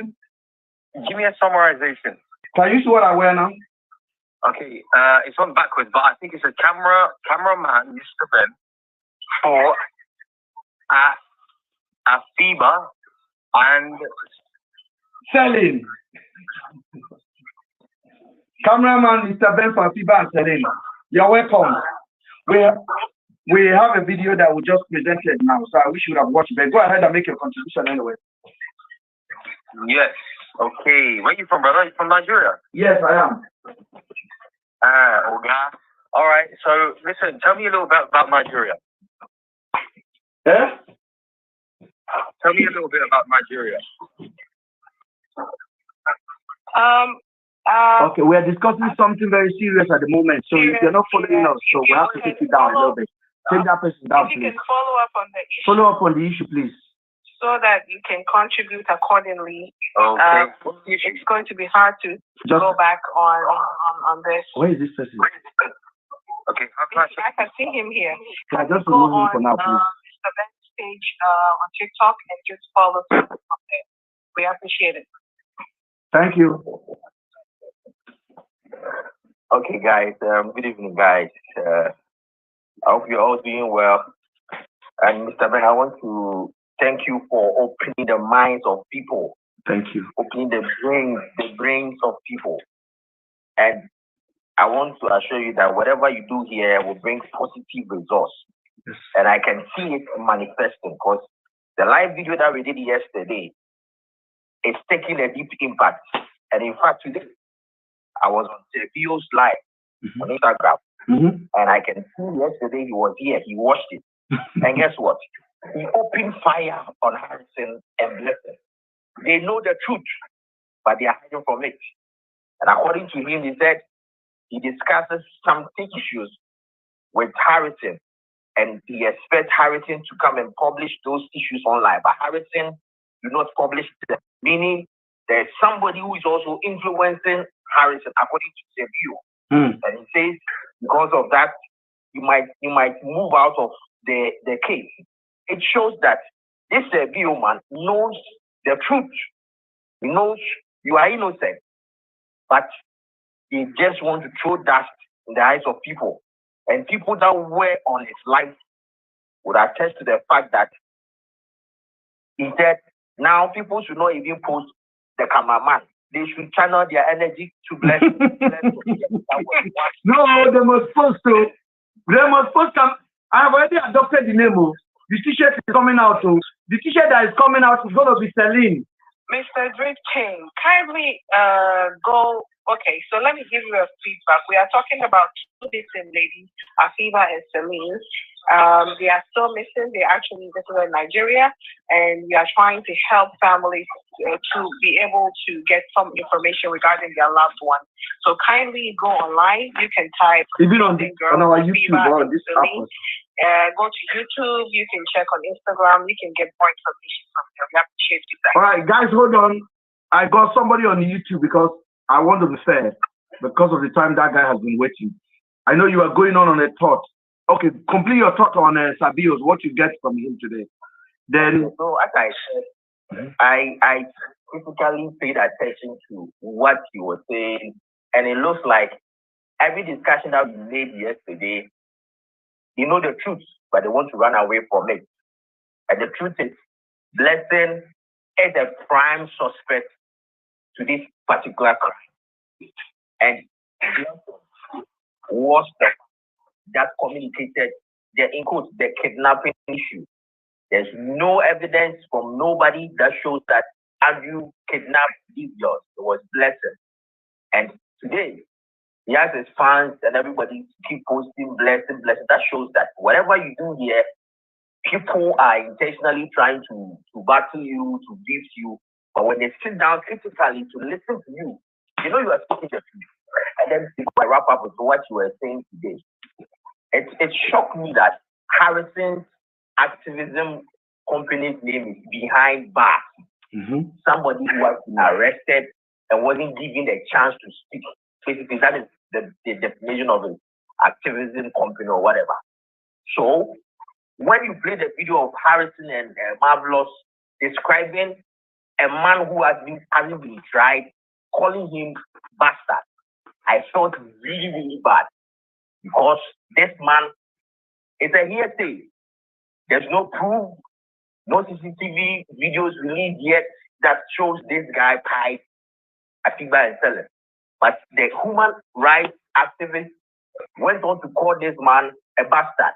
And the greatest serial killer in the world, Jeffrey Dahmer, in 1991 when he was arrested, the U.S. company, government gave this man a lawyer. They tried him. He tried 60 people. This is a country that respects human rights. They made sure this man spoke. Where did you commit this crime? This time in California, this time in New York, this, that. Before finally they jailed Jeffrey Dahmer, 956 years. This is a country that respects human rights. So the fact that you've heard that Andrew is an organ, blah, blah, blah, doesn't guarantee you leading human rights activism, calling him a bastard with no evidence. It's really, really unfortunate that he calls his company behind bars. You need to learn how people outside Africa respect human rights. They need to learn. That's what I want to say. Thank you so much. Thank you. Let me bring somebody on YouTube. Truth Seeker, go ahead, please. Truth Seeker.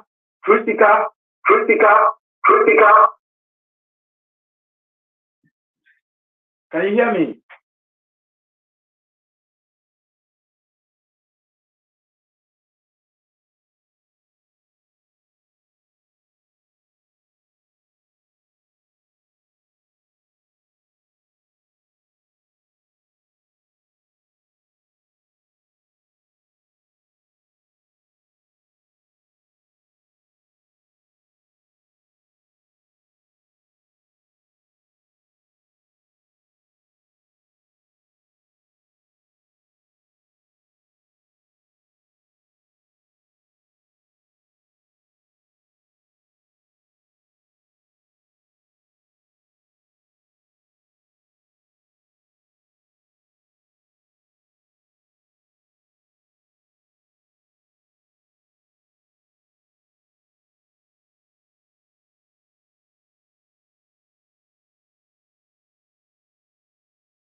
Contact with.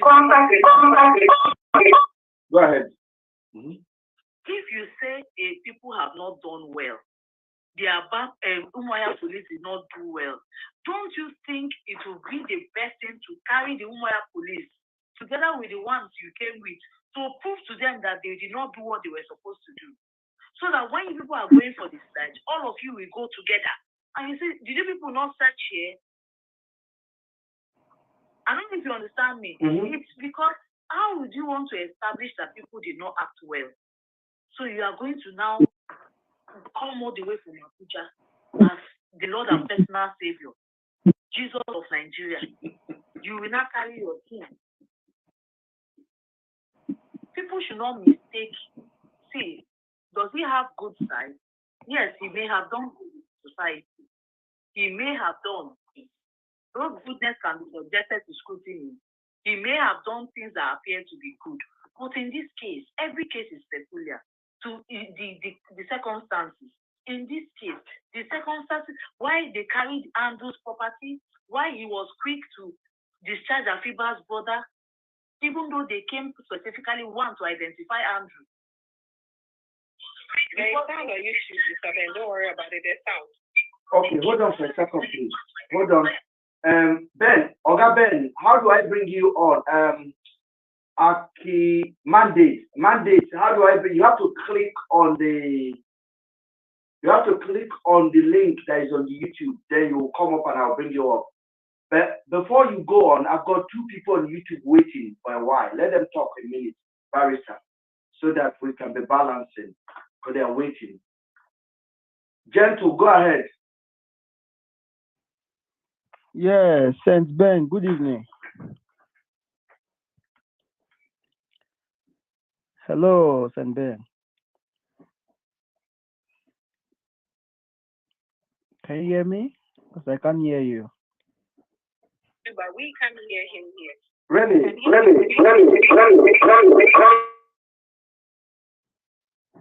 I can't hear you. I hope you can hear me.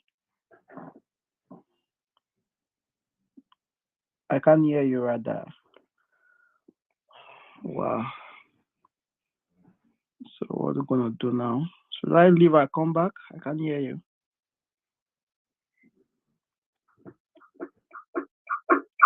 Go ahead. Can you hear me now? Yes, I can hear you. Can you hear me? Yes, I can hear you. I can hear you. I can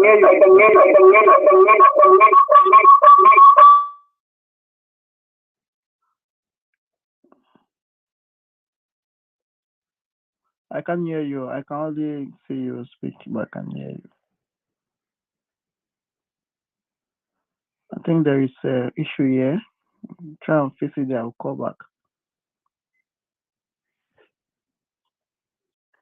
Can you hear me? Yeah, I can hear you now. Yeah, go ahead. Thank you. Oh, Saint Ben, good evening. Good evening, sir.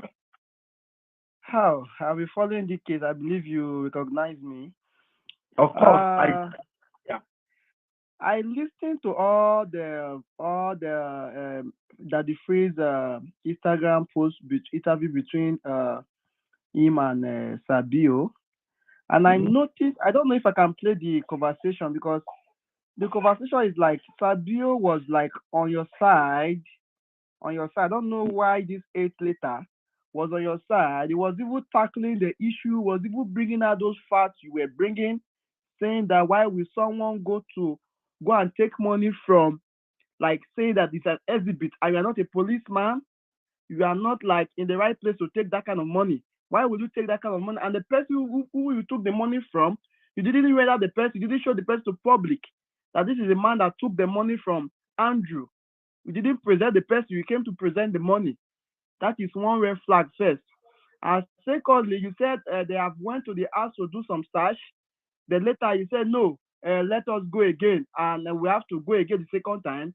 And later you guys found for on top of the AC. So he brought a lot of red flag there. I don't know if I should play the voice note so that you can listen to it and see the way he's really. Go ahead and play it, please. Fine. Very good, because I made the editing and everything here. Okay. Play it. It's a teamwork we're doing here. The Nigerian police, because I'm a Nigerian myself. Okay? Talking. So I've never spoken to Ben, I've never spoken to Harrison, and I know none of them. So here's my opinion. Number one, at this time, looking at this case critically, there are some things that are really not adding up.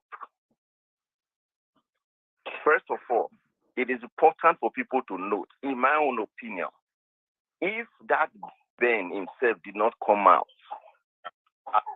at a point to be giving contradictory information from what the Nigerian police was giving us through Harrison, okay? I'm not saying Harrison was doing it intentionally, or take my word for this.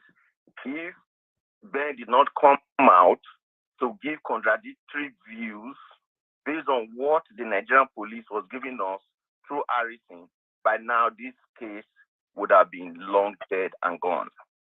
Because the deleting of Andrew was the strategy to put this case to an end. This case actually turned a new leaf because that Ben came out to say this is from what he heard from Andrew, things are not adding up. Now, whether Ben and Andrew are birds of the same feather or they are syndicate together. That is left to two of them. We will definitely get that information. And why I believe we definitely get that information is because even Ben has said in his own words, the police have Andrew phones, they have Andrew laptops, they have everything that it will take them to get Ben down. I'm telling you, they have everything. So I want Nigerians to be rest assured that if Ben have hands with Andrew, working with this Andrew, trust me, he will be good. They will get him. There is no way he can escape. Nigeria has extradition orders, treaties with countries like UK and the United States. And that's why even me, as I'm in America today, God forbid, if I commit any kind of warrant Nigeria to invite me, they can invite me. I'm telling you. So I don't know why Nigerians are so anxious and concentrating on Ben. Instead of Nigerians to be concentrating on things like, why did police buy that guy if they are not hiding something? Then number two, I'll give you 3 incidents of things that don't make sense to me, that don't add up. Number one, Andrew's house that Aba police went to raid and search. How come they now found phone on top of AC? It does not add up. Another police came to, God forbid, it's like police came to Daddy Free's house today and nobody was there. After moving the person out, the next police came and now found phone on top of AC. Brother, can I finish, please? Okay. Yes, I will let you talk, please. If you see if you see the picture of the police that came to Andrew's house the day they came to move him, they recorded the search. You won't tell me a phone on top of AC police, unless police never visit crime scene where you did before. That's number one. Then number two, the Aba police, when they got there, those so-called blood and everything, they did not see it. So it seems like what the second set of police came to do, their mission was just to end the case. That was why they claimed that they've seen a body somewhere. Okay? They claimed they've seen a body somewhere to put the public mind like those two people, they don't already delete, they don't go. No need to find them. Then they went to the car and they deleted the guy. So that at the end they say, see the bastard here, everything is gone. Then look at the vehicle of the man. They destroyed the vehicle with style. They did not destroy the body of the vehicle. They break only the glass because the police want to also steal that vehicle. All I'm trying to tell you here, the video is there. So look at the vehicle now. This thing I'm saying, are they not, this video is not online. They only break the glasses. They mention never to temper the body of that vehicle. And it was even the same Ben that came to tell people that there was nothing like face recognition in that Benz. And there's nothing like fingerprints. My point I'm trying to say here is, I'm not saying Ben should not be a suspect. But I am saying this, and I have to be honest about this. I went to Harrison's page and I asked him the question. I don't know him before.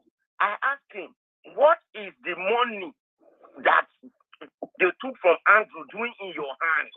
It doesn't make sense to me.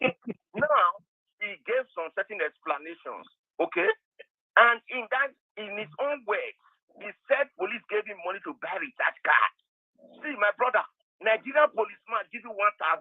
He don't already chop 1 million. Are you hearing me? A Nigerian policeman from your own money will give you 1,000.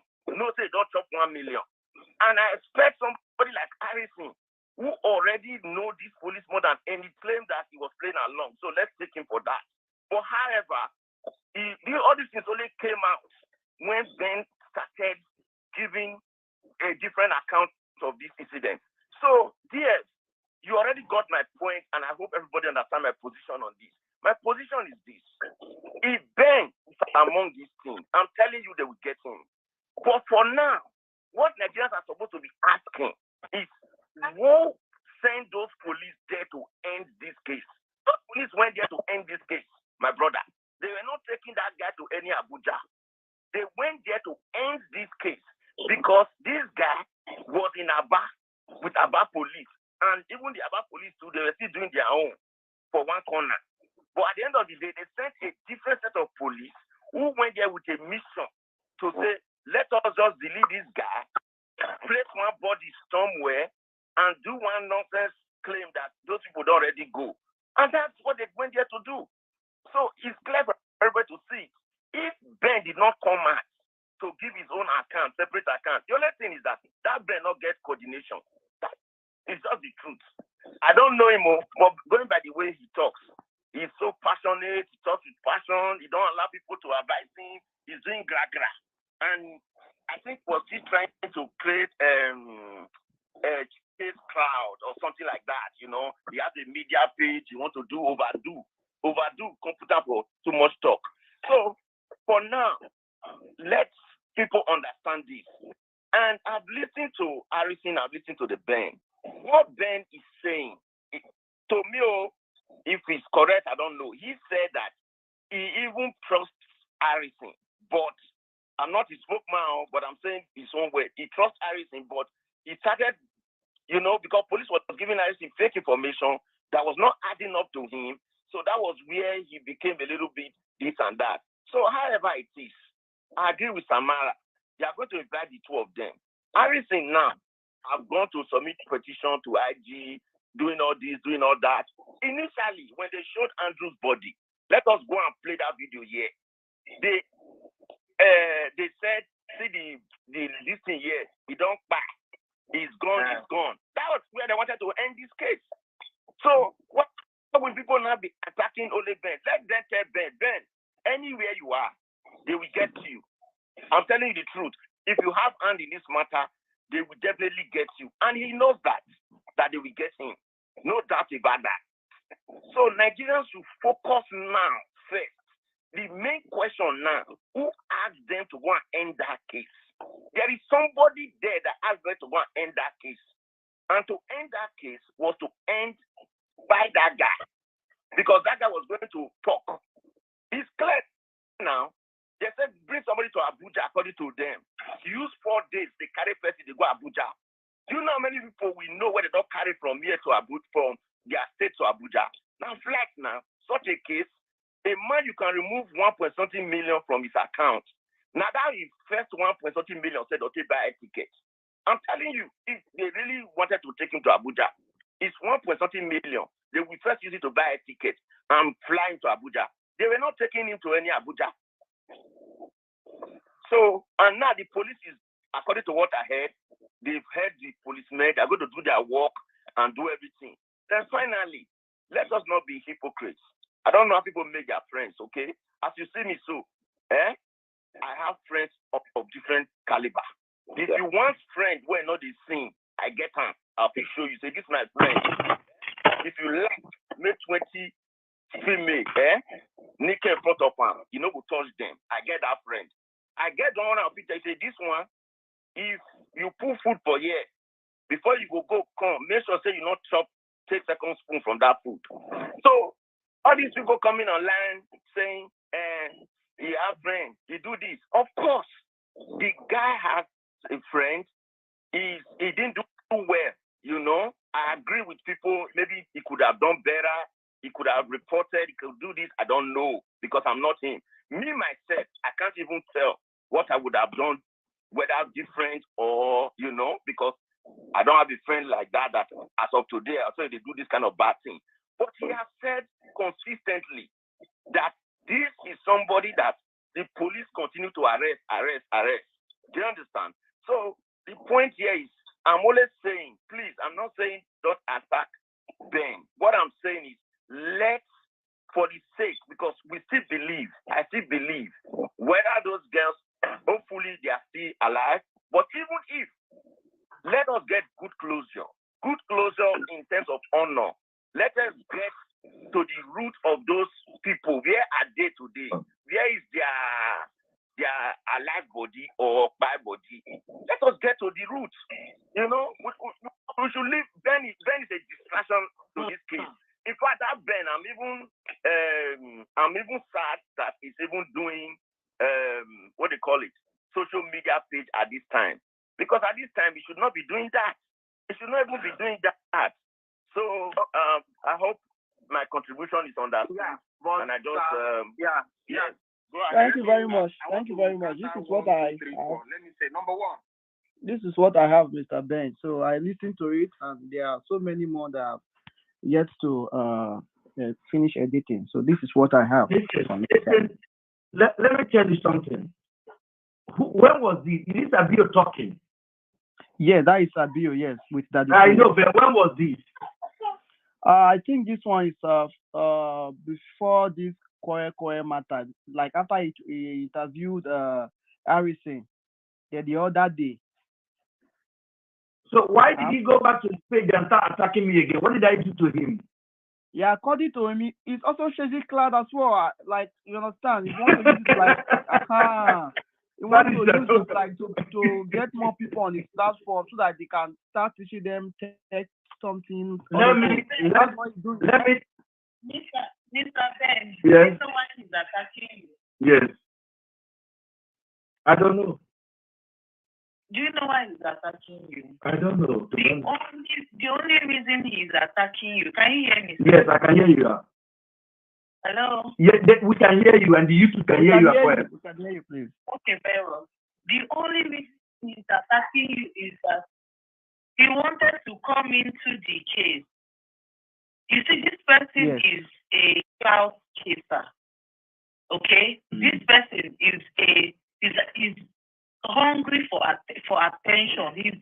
You can see how anywhere Bele face. See the way they got it. He wanted to come in, join body with you, and take some glory. Okay?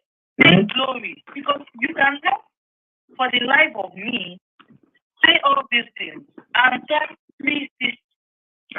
In short a period of time. Make a 360 turn. And as Kwame, in such a period of time. And now if you look at what Kwame is saying, Kwame is now saying that he's also blasting Harrison now because he has already asked Harrison some things. Harrison did not tell him. You know, this kind of one cannot tell his reaction. If as a woman you tell him no, you will suffer a lot. You will suffer a lot. You will tell the whole world how you have key legs. So the truth is that he wanted to get you on his side. That's my own view. And then he doesn't have any information. That's why this cameraman is calling you. Do you know where he got his cameraman story from? Do you know what I think he got? First of all, when that lady came to me that has said what she wanted to make a publication on your page. Yes. Yes.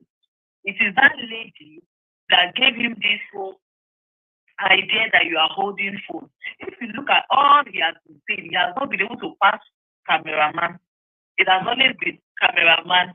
And two, the fact that you have more information, which they do not know what you have.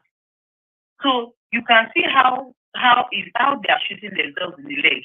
They say you have CCTV, back end of CCTV that is kept in Andrew's house. And you manipulated him, and you did this and you did that. Okay? You are the same person that is into tech. You are the one that is into cybersecurity.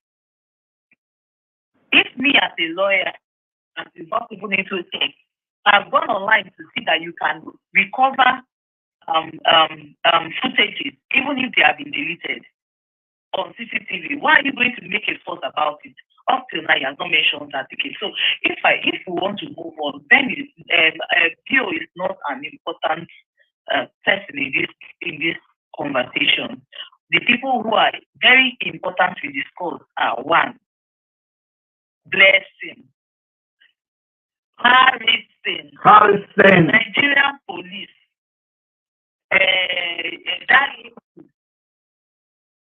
Darlington. The hierarchy, look at the hierarchy. Blessing is number one. Blessing as her boyfriend. Harrison, Nigerian police. Okay? Those are the people that are very important in this conversation. And then going to what the other caller, I think it's Kwame. Is he online? The brother is he online, yes. A human rights activist. Okay, thank you. That human rights activism that he's doing, you see, that is how you will know people that don't know what they are doing. Because Anybody who wakes up and says, I'm a human rights activist, will understand that humanity is first.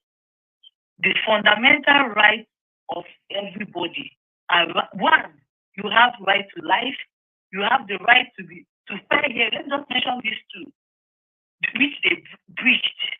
Right to life, right to fair hearing. Okay? He had not been tried before any court, convicted before any court. They, first of all, didn't hear him. They didn't let him even get to his trial. But they have already taken his right to life. And you call him a bastard on the floor. They have taken his right to life. They treated his body without dignity. The right to human dignity is also a fundamental right. These things were breached. They were violated. That man was violated. On what grounds would you say?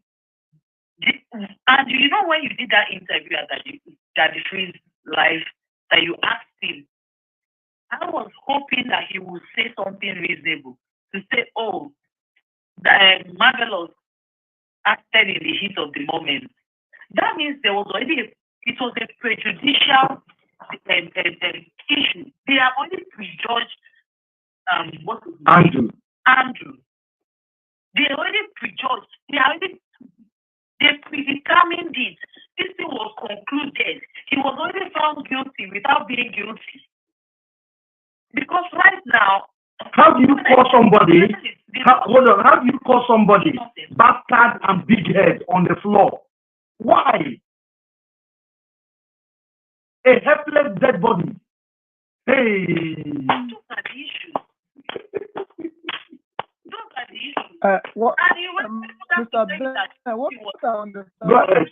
Hold on, Barrister. Yeah?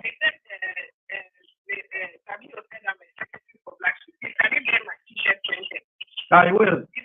Secretary for Black Sheep.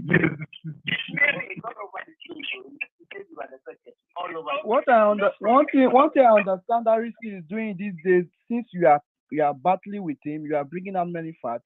I noticed him that these days now you now go and do some game, like you will not just write some WhatsApp screenshot, post it on your page, like someone is saying that please help me, I want to do this, they arrested someone somewhere, all this kind of a thing. Then suddenly after 2-3 hours, he will bring out money. Now this is the money we recover, blah blah blah blah blah. So he's doing that.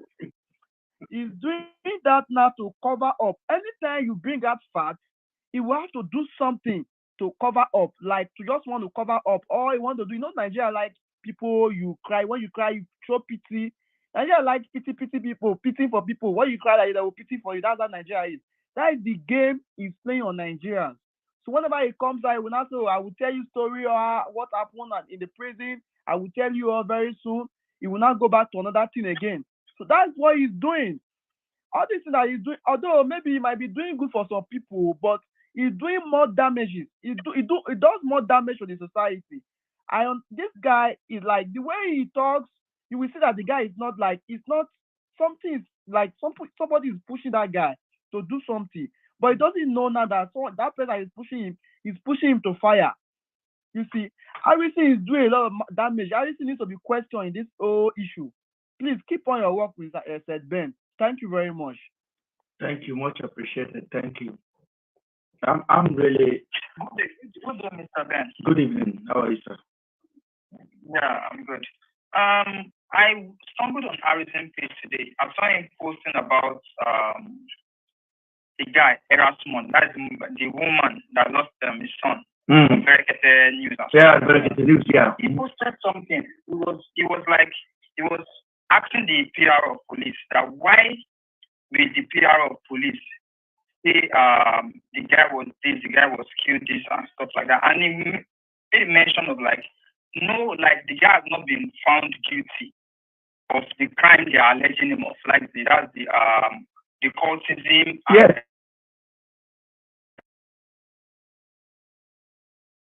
I read it. I was like, so you can say this, and when it comes to Andrew's case, he has not been convicted yet, and you are already confirming him to be a ORGN harvester. So everything was just somehow. I commented on the page and I was like, I made that comment. The next thing, he deleted the comment and blocked me. I was like, it doesn't make any sense. Yeah. I was like, it doesn't make any sense. I was like, it doesn't make any sense. When you can say someone that the police is alleging of, what they were alleging that boy is you are alleging of cultism and trying a lady. So what's the difference between his own case and Andrew's case? Then why are you confirming Andrew and organ harvester already? It doesn't make any sense. Where did he get the organ harvester from? Harrison cooked it with Rachel. Where? Because it was all part of the plan and the agenda of whoever is in possession of Afiba and Celine. They are looking for story to give to Nigerians. The story that would be blown. A very dramatic and carnivorous kind of a story.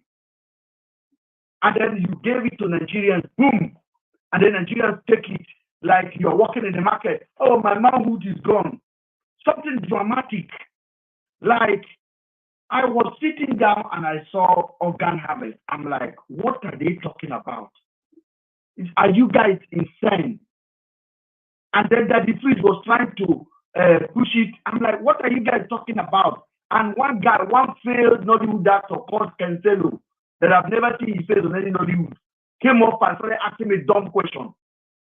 And I look at him like, you are in America. You're asking me a dumb question. I don't know why you have a friend that will send you something. I said, did my friend say I send him anything? And he was accusing me. How do you expect an organ harvester, common sense, to remove his own cotton and use it to carry body, then leave blood all over his room and his parlor and his handle and stay in the house for another 1 week? How does that make any sense?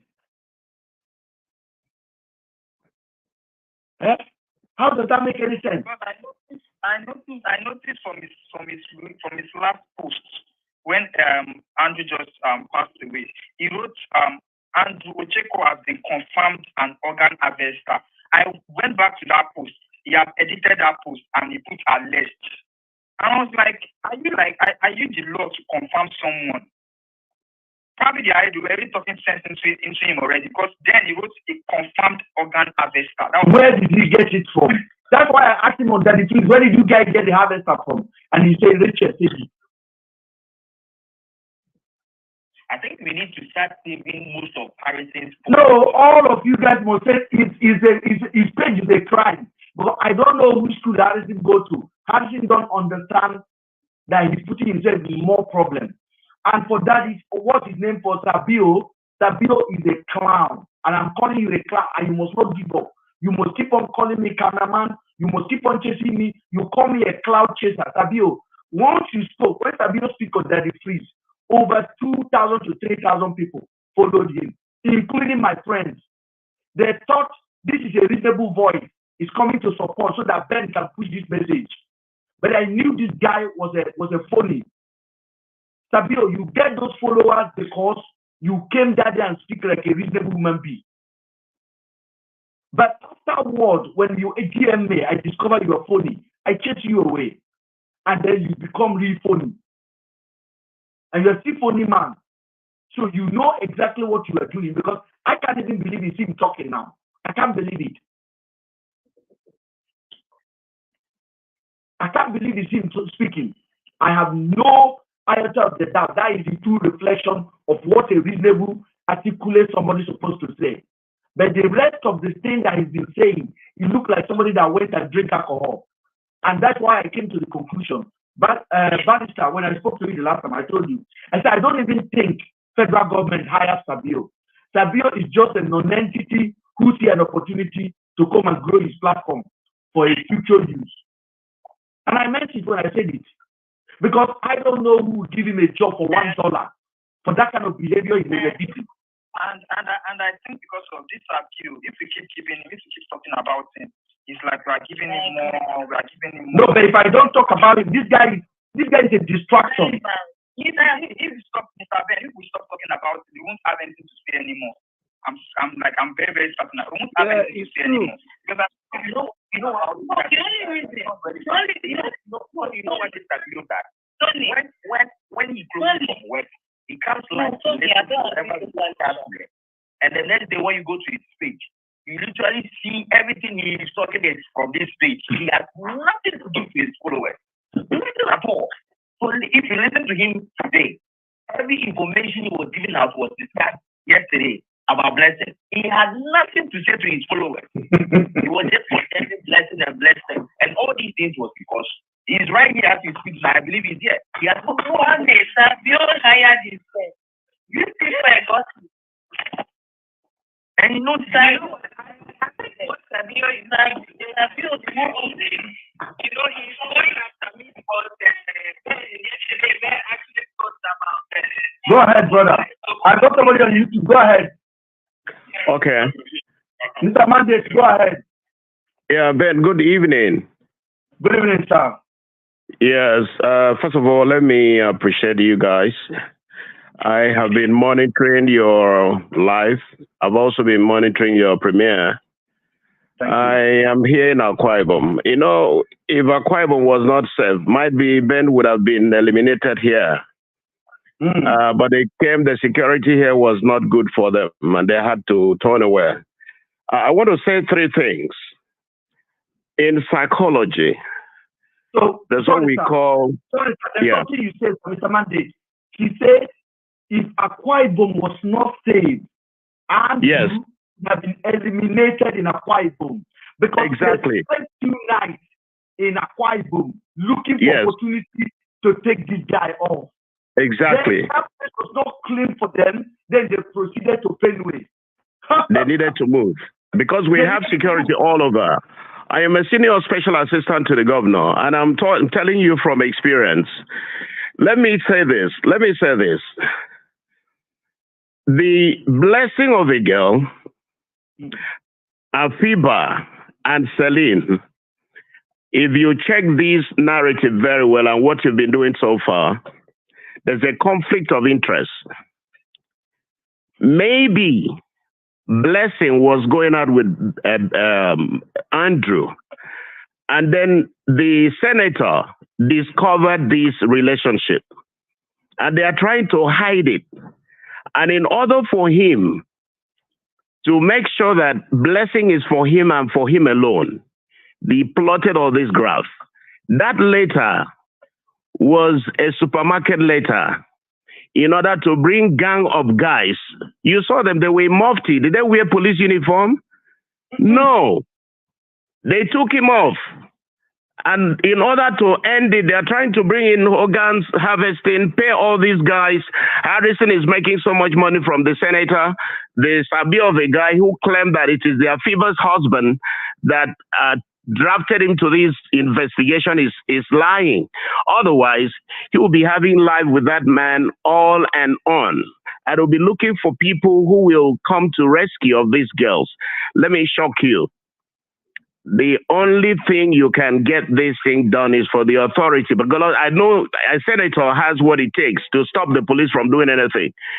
Do this thing till tomorrow, police will not say anything. Mark my word.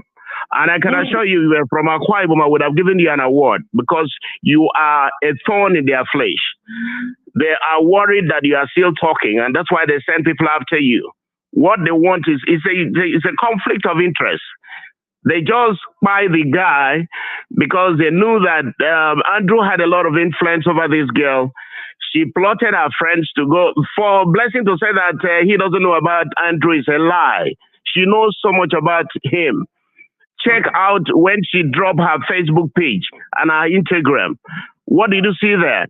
There's a relationship interest here. If you check that what I'm telling you right now, you'll be shocked that that is the truth. The senator is aggrieved that Blessing was going out with Andrew, and all he needed to do was to plot him and get him out of the way. That's the fact. Check it out. Thank you for having me. Thank you, sir. God bless you. Thank you. All right. Thank you. Thank you very much. Yeah. Saint Ben, I want to add something, please. Let me just adjust what this brother dropped in now. And this is a very experienced woman being in the Nigerian society. Akwa Ibom, I've been to Uyo. I have spent about a month in Uyo. It's one of the most safest places in that area. Akwa Ibom is very safe, and they have decent people. Decent, when I mean decent. If you are in Uyo, you think you are abroad. The place is very clean. And what this man said now show exactly reflection of that state. It's a safe state. When they took Andrew to that place, they have one plan to eliminate him there. And they couldn't. And that's why they spent 2 days, questionable 2 days. Yes, questionable 2 days. And then they moved to Benue. They moved to Benue to finish the job. They were never intending. When they picked Andrew, I said it yesterday, Blessing does not want Andrew in cell for more than 48 hours. But Andrew was there. And he knew, yes, and this lady knew that if Andrew remained there, things will expose. Because the police say the girl left Andrew's house, that the phone is ringing somewhere else.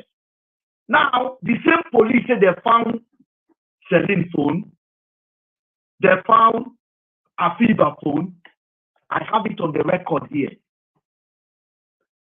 Officer Moses, SP Moses told me this, that he found, I'm like, you found Celine's phone? He said, yes. I said, Celine's phone that was ringing nowhere. He said, yes. That phone was with them all along. That phone was with them. Yeah? That phone was with them all along. There is no way they found any phone on top of refrigerator, on top of air condition. That phone was with them all along. And let me tell you something. I had a conversation with somebody that was around when they returned from Umaya for Andrew to come and pick his clothes. The young lady told me she ironed the clothes for Andrew. And the police was even complimenting Andrew. Okay? Nice house, they were complimenting him. The same police that end up taking him. Those police don't deserve, in short, they should basically hang them. They were lying down. I have video of them lying down on the same bed with Andrew in the room. And then you end up finding that man. These people are less than a human. They are less than a human. I'm telling you. They were lying down in the room. First night, second night, third night, fourth night. And they're looking for the perfect opportunity. In Benue, one of them called him and said, if you get to Abuja, they will torture you. Here you are. That's your key. They gave him freedom to run. He called me and told me. And I said, no, go back to them. This is a setup. That's the word I used. I said, it's a setup. Go back to them. Remove all your money and go back to them. I said, go back to them. He called me at 11:24. When I spoke to the officer the next day, the officer told me he was spy at about 1 something. That is an hour later. So they let him move. They intercepted him and dragged him out of his car because they wanted to keep that car and pie the man. They pied the man, ladies and gentlemen. They pied the man on the floor there and carried him and put him back in the car. When I raised the alarm, they went and used block to damage the car. Ogadi, this is a shame on our clothes. And Harrison have audacity to be buying body up and down the country and collecting money in millions from left and right. I told you guys, Harrison was invited into this. The senator we are talking about. Mr. Ben. Yeah, go ahead. Go ahead. My network is good. It's very clean. Go ahead. Mr. Ben, the image, Harrison tried to launder his own image today again. But at the same time, he shot himself in the leg. Always. You see, let me tell you, he knows that we've closed in on him so much. Now he's found an opportunity. That guy is something else. He found an opportunity with the police mistake today. And now he's coming to say, do you know what torture is? Do you know what this is? Do you know what this is? In the cell, blah, blah, blah. Now, if really and truly, as a human rights activist, Mr. Ben has contacted you to say, this person was spied by the police, or this is what happened. They slept in Benue, they did that. As a human rights activist, by the time you confirm one or two things as being true, they do not see any reason why you will move with the part of the police if you were not in a game already. If there was no already, they brought you in. You've already been in that game. You have already, because he would have been worried for himself, for his safety, if they can spy Andrew like this. Why did they spy Andrew? Why? What happened? What was the circumstance for him to be spied? As a human rights activist. Now, what they did to Ben, Mr. Andrew, is it not the same thing as what they did to that boy? Are they both alive? That's exactly what they did.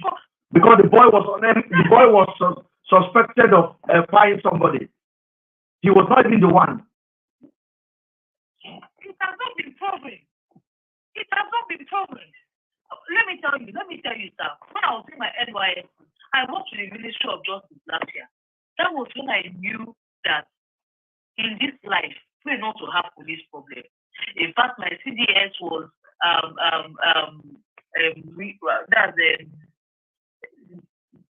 I'll remember it very soon. But we were into going for free legal aid. I was in legal aid. Okay. Now, what you find they'll bring documents for DPP advice. That's the public prosecutor advice. When you bring it, you will see that somebody is accused of firing somebody, but there's no evidence.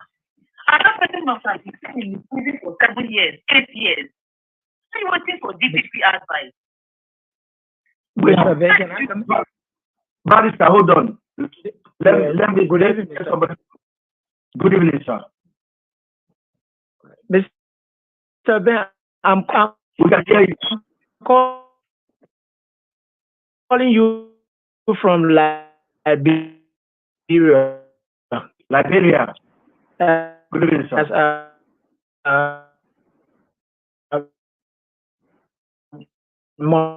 We're having a network issue. Your network is very, very bad.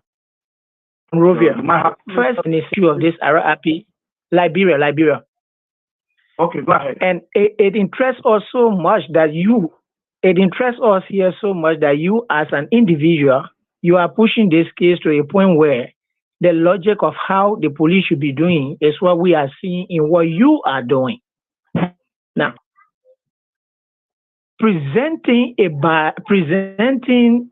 body, pushing for RRP when you haven't done thorough investigation to arrive at that, I mean, it tells you that those involved with doing that are trying to divert the attention of the public. That is number one. And then number two, it is also important to remember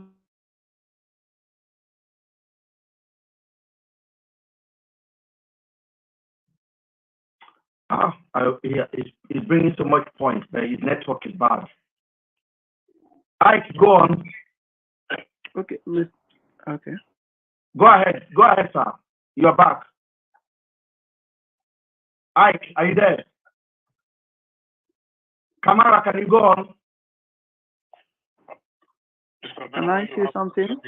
Yeah, go ahead, sir. Go ahead. This is Gentle. I wanted to say something.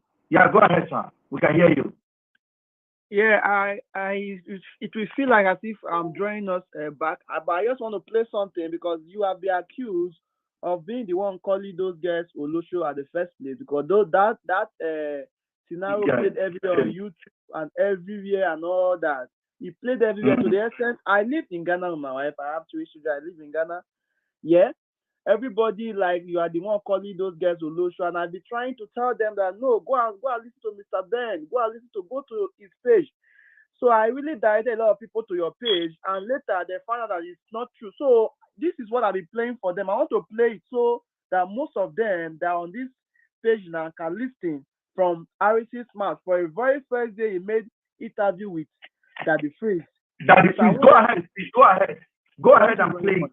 Go ahead and play. Where every life is full. Discussion and to Port Harcourt to meet with Celine. So I want to start it from the beginning. They met on social media on Instagram, all right. And one of the girls, her name is Afiba. She's a Ghanaian and she's married. Why the other one is Celine, who Afiba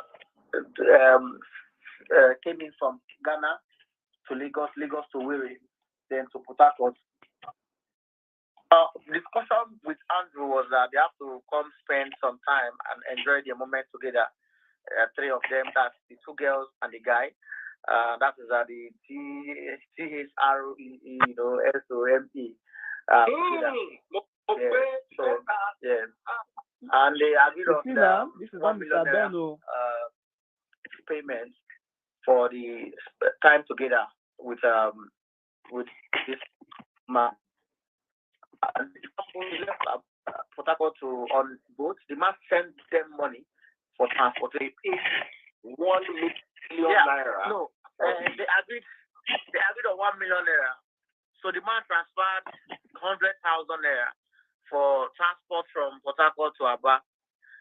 For them to enter boats from Port Harcourt to Aba. So he paid the money to the account of Celine. And they both confirmed this. This is confirmed. Yes. Confirmed, yes. From the account statement that we got, because we saw the 1 million or 100,000 a lot. Yes, now. As the baby married woman leave her house for Ghana, come Nigeria, come follow her friend, go do wrongs. I believe you will listen to this place now. This is Daddy Freeze talking to Daddy Freeze telling his wife. Telling his wife, I watched it live. Daddy Freeze telling his wife, this is what Daddy Freeze did. This is how it got started. And I must say that Harrison guy is a manipulator. Harrison came out and said it was Ben. It was very painful to me when I heard that. I was like, wow. So I saved all the old clips. And more clips will be coming, Mr. Ben. I will be saving all the clips to be showing all the people, showing people what is going on.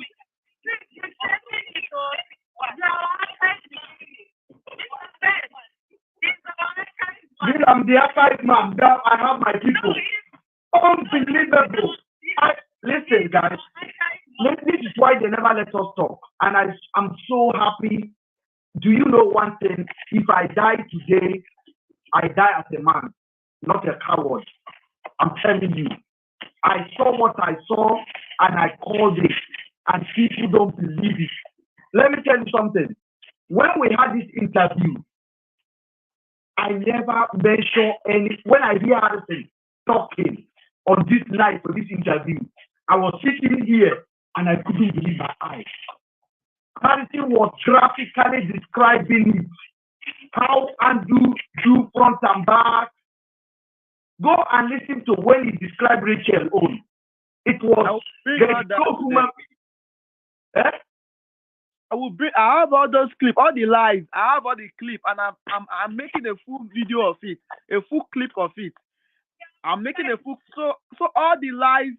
I want to match all the lives where he said that this and this. I want to match them together, so that Nigerian people will see that RC is making fool of us.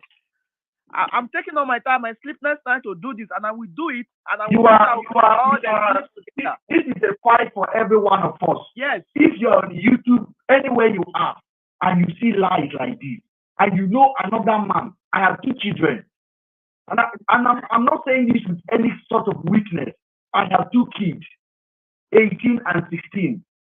I have lived in this country for over 20-something years. I have no parking ticket charges on my name. That is how good I am. My record is as pure as a newborn baby in this country.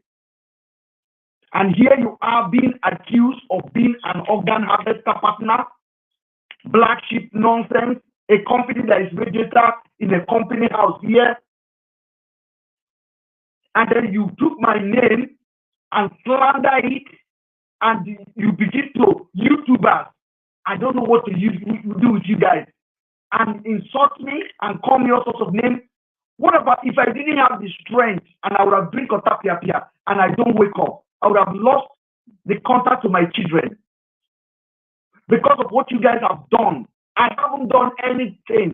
All I saw sitting down, that I saw a lie. I expect Nigerians to join me and call it what it is, a lie. And you guys turn it around. Hansen took my phone number I have for over 10 years and published it to the whole world. Hansen set up a group chat of over 2,000 WhatsApp groups to insult me. Every disgusting insult came to my inbox. I was losing my head. The barrister, Padilla, you guys will never lack help in your life. Amen. Because these 2 people saw my anguish and they stood by me. They will call me 2 a.m. in the night and they will tell me, Mr. Ben, they saw this. Make I explain to them. I will explain to them again. Tomorrow again, they are still with me. And one day I came here, I say, put your chips on me, bet on me. I say, bet on me. I know if Andrew, as bad as he is, Andrew is older than me, Andrew is richer than me, Andrew is born in the UK, I wasn't born in the UK. Andrew has never been poor, I have been poor. Andrew has his mom, I don't have a mom. And listen, if Andrew can rely on me on his last minute, then you know the kind of a man I am. If he can rely on me on the last minute and say, bro, I want to use Columba in this officer. I don't know why they're in my house. I want to take my own life. I messed up. I lost £2 million. And I was able to talk to him to hand over himself. And on the last minute, before those coward officers, those mindless men call themselves Nigerian police, who they are not. They're criminals.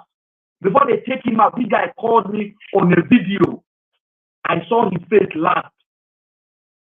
And I still encourage him. I say, go back to them. Go back to them. And I never hear from him again. And I know this guy for 11 years. His son is 18. My son is 18. We have barbecue together. And you guys expect me to come and deny him? I came here, I expressed his crime, which I believe in Nigerian state would have punished him the first week, the first 3 months he came to Nigeria. He would have stopped. Because our prison is not easy. If you throw him inside quickly and he come out, he will reset. But they didn't give him that treatment. And then things continue to happen. His behavior was encouraging. When Andrew Allison, Bush Harrison went to Andrew's house and stole the document to contact the girl. And threat the girl, if the girl does not come and give him an interview, he will expose the girl. Harrison said it from his own mouth. When Andrew did something to that girl girl went to the police station. Andrew had an officer following him everywhere with a GUN. He has an escort. Do I have an escort? I don't have an escort. And I was explaining to you guys, who do you guys want me to report into? This is clownish. And you guys took it literally. You took lies over a man that came out that showed that next time somebody like Rachel will go to the police, people will listen to her, and you weaponize Rachel against me. Rachel, you can see it now. The truth is coming out. Mr. Ben, if you say this thing, let me just bring something in. If every one of us know the reason why they hate you. They hate you because you are the game changer. If you don't come out, this case could have been forgotten a long time ago. Everybody knows that. And we just thank you so much. And whatever thing, we believe that God is doing something. I don't know whether you people listen to this interview with Sabio and this so-called Mr. Harrison. There was a bit, I want some of us that we are in the Western country to speak up when he was talking about the investigator. I don't know how people are so gullible and they were just dying and falling for that. He said that, he tried to contact the investigator and the investigator said that, you cannot go to Nigeria because it's not, the thing never happened in US. And the next thing is, he asked there, they now say that the friend of the guy, they should question it very well, he will know more about it. That's not true. I want you to know that that is not true because in the first place, how do you contact investigation? Similar to how you can go to a field like you need a lawyer in the Western country. I have used investigation before, and that's why I'm saying it. You will Google them first, and I challenge you today, and let all the followers, let them tell us everything, and send us all, because you never call no one. You need to send email to them, and even if you send email to investigator will never pick up. It's a secretary that will pick up. It's just like an agency that you have so many investigators. You write your report, and you will do the one that matches what you need. Then they will pay you with it, and you will pay. Even the first 1 hour or 2 hours, they will give you a code how much you have to pay before you even try to talk to someone. So all those things that bullshit that he's talking on that day, I was just laughing. That guy, I can say, these people just, if the name we gave you, will give you Agege bread because you just look at Agege bread and when you Agege bread for that water, you don't call it that. Who's that? Agege bread. Yes, Agege bread. Agege bread. Nobody should call it. If you call it Sabio, Agege bread. That's his name. The guy is just coming to change. I was there the first day when he talked about you. I've seen somebody play it today. To be honest, I thought this guy is reasonable, but later on I found out that he was just looking for media platform so that people can follow him. That was why people followed him in the first place. The guy was supporting you. He wanted to penetrate you, but sadly, you were not falling for it because from day one, the story you'll be telling us, that's the same story. I look, even I went to this other woman that want to mummify for web. I just look at her, I said, you can't attend that. I'm sorry, I'm not trying to. It's those people that want to, her name is cut and paste. It's those people that they join next day. When during the day that you just go to the library, you print, you just go there, you do your essay, you just print all the picture, you cut and paste and you drop. Because I don't even know what she's talking about. I mean, she doesn't make sense on all the program that she's doing. I mean, everything that she's talking, she's just following people like she got. And I talked to her many times. Okay, you go to, she even claimed that she went to police station to report. I was just laughing. Is it easy? I live in UK. No matter what, if you go to the police and report that this person that they're looking for, they were not looking for this guy, they just call it for questioning. Because I tried to Google the name and look everything. It's for questioning, it's got nothing to do. It's not like I committed a crime that they're looking. And if you're not coming, I mean, they don't see you. It will cost them a lot of money. And trust me, if at all you even go there and report, they won't do. UK police will not do anything. They will not even do. In short, keep quiet. They just try to see how to want to. I think one of your group, somebody said that we should try to go on the Twitter. We need to ask something. Yeah. You know, last time I talked about protest. If it's hard, we need to continue to ask. America, Ghanaian embassy, Ghanaian government, their ministers or their president, everyone, Nigeria must be safe. Let them continue. Let them continue to be talking. The moment we started talking about it, whether they like it or not, Nigeria will come and tell us. Because what they are trying to do is they want to bury everything under the carpet. But thank God that you came out, you challenged them from day one, you challenged them. I felt bad there. The time everybody was on your face, and I can see on your face, but what can I do? I live in London, you're in the city, and say, oh my God. I can feel it on you. But, they say, a clear conscience, clear no accusation. No matter what, you still stand, and this is you today. Victory is yours. Victory is yours, bro. You don't give up. And please, let's continue, whether it's tea or Twitter or whatever. Hashtag. You put those girls' name, the Ghanaian one. The husband said anything today. Yeah, the husband said, I say some people interviewed him, and he was saying that he will not give up. He will not give up. This is international case. Please, those police, they are on the hot seat as well. They are in the hot seat. They don't know what they are doing. I mean, they know now that anything that is going to happen now, they can be out of the. Let me send a clear message to the Alga, Mr. S.P. Moses. This is a clear message for you. We are at the dawn now of this case. Yes. Alga, you are from my state. I am from your state. Okay?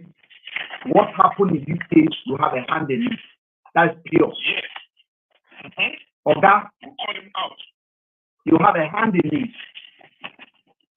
Oga, I am trying to manage my mouth now. Let's go. Oh, someone is asking which interview. I think it's a Ghanaian. Kupi. I gave interview to Kupi as well, and I also gave interview to another blog in Ghana as well. He believes that those ladies are still alive, and I bet you, I had the feeling that those ladies are still alive. Because you remember last time when they say that there's a room in Andrew's house that they've never checked, and I said that these people, they wanted to put something on our throat. You see, that is what I bet. At the end of the day, what did they do? So Mr. Adige Pregnant does not have any other way to go. He just came out and said something like that you already fight. No, okay, if I want the evidence. How do you say that? So I say, where is the evidence? Let me show us the evidence. It's fully divided. There's no evidence. That guy is honestly, let him get lost, man. Honestly. Thank you. All of that.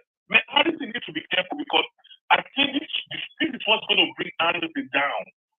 Harrison is going back to that very place that he spent 2 years before. He will go back.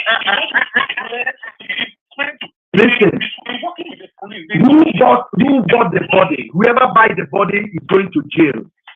Yes, no, Harrison will go down for this. Let's watch. Whoever buys the body, whoever buys that body, whoever went to Andrew's house and removed his cotton and put a bleach on it, that person is going back to jail. And that person no more. How do you tell me that they found 4 phones? They found Afiba's phone. They found Celine's phone in Andrew's house after 30 heavy officers entered that building.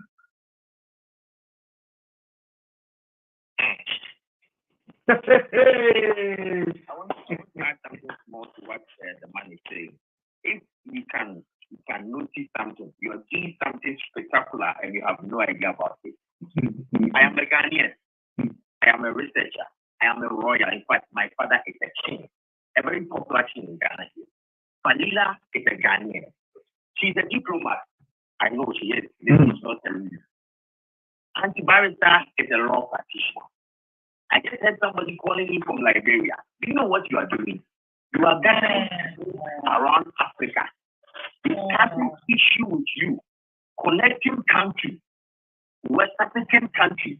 If this platform was a platform full of, let me say, Nigerians, they would have taken faith and people from your hometown to come and discuss this issue and they are doing blah, blah, blah. But look at the people listening to you. I believe there are legalese people on this platform. There is. We have got Senegalese listening to us here. So tell me, how people of the life you are doing something incredible. There's something that you are doing or you have in you that God has from Cameroon. Right? Right now, I should be doing my research work because I do research for bigger companies in Ghana. But I dedicate almost 3 hours of my night to be on this platform because anytime I come here, I get wisdom.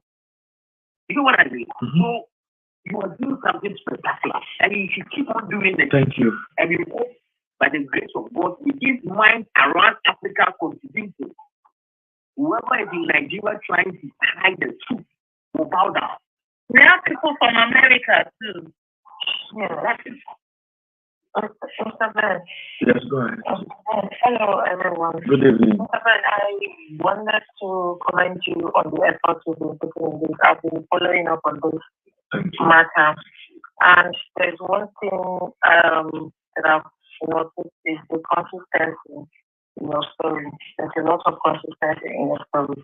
And see, every time I come on the platform and I'm listening, there's an energy I feel around your life, which, it reminds me of what happened with my staff last month, where a security guy accused my staff of stealing within the estate.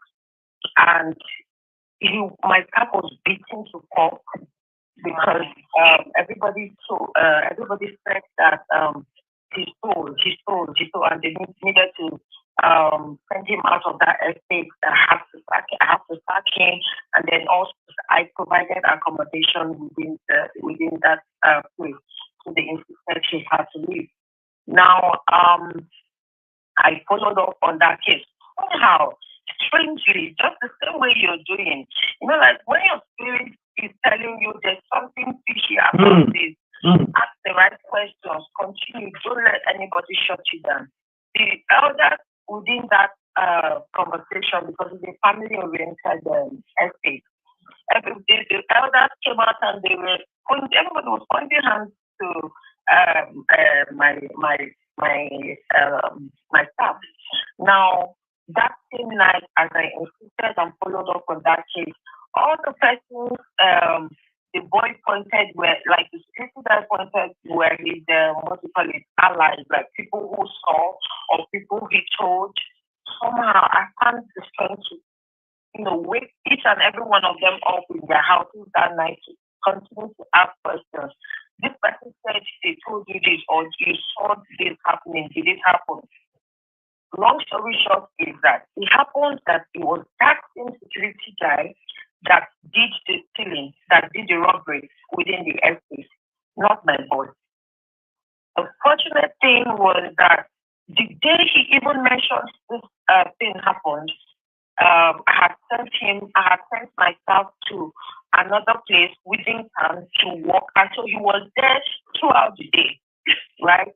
When all the facts started coming together, it's just like your story is happening now. My boy's story was very consistent, right? The story of the security guy was not consistent. He will tell you this. He said, when did you catch him stealing? He tells you by 7 o'clock. When you tell him, repeat that story you said again, he will tell you it was by like around 10 o'clock. When he finds out another story that negates his story, he will tell you he didn't have his phone with him, he does not have watch, so he didn't know what the time was. So all of the stories were not consistent. Your story has been very consistent, and please don't give up. Even if they put something to your throat and say you have to, succumb to this. I know how these things happen. Some of these things can happen because on a larger scale of things, these things can, go out very, very brutal. Please don't give up. Involve the right authorities, involve the right legal representative. I'm always happy when I see Auntie Barrister on your life. So the legality of this matter is always the sweetest part of this matter. Please don't put it. Thank you. Emotions could go up, everything, all of that. But please don't forget the legal aspect, because that's where they will hold you, and that is where they will hold every other person. Thank you very much. Thank you, sis. Thank you. Thank you. Thank you. Thank you very much. Thank you. God bless you. Thank you for your contribution. Thank you so much. I gave you bread. Gentle, do you want to say more? Gentle is dropping fire today. This is our archive man.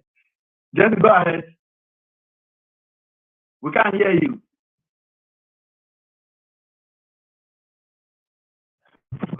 Can we? We can't hear you.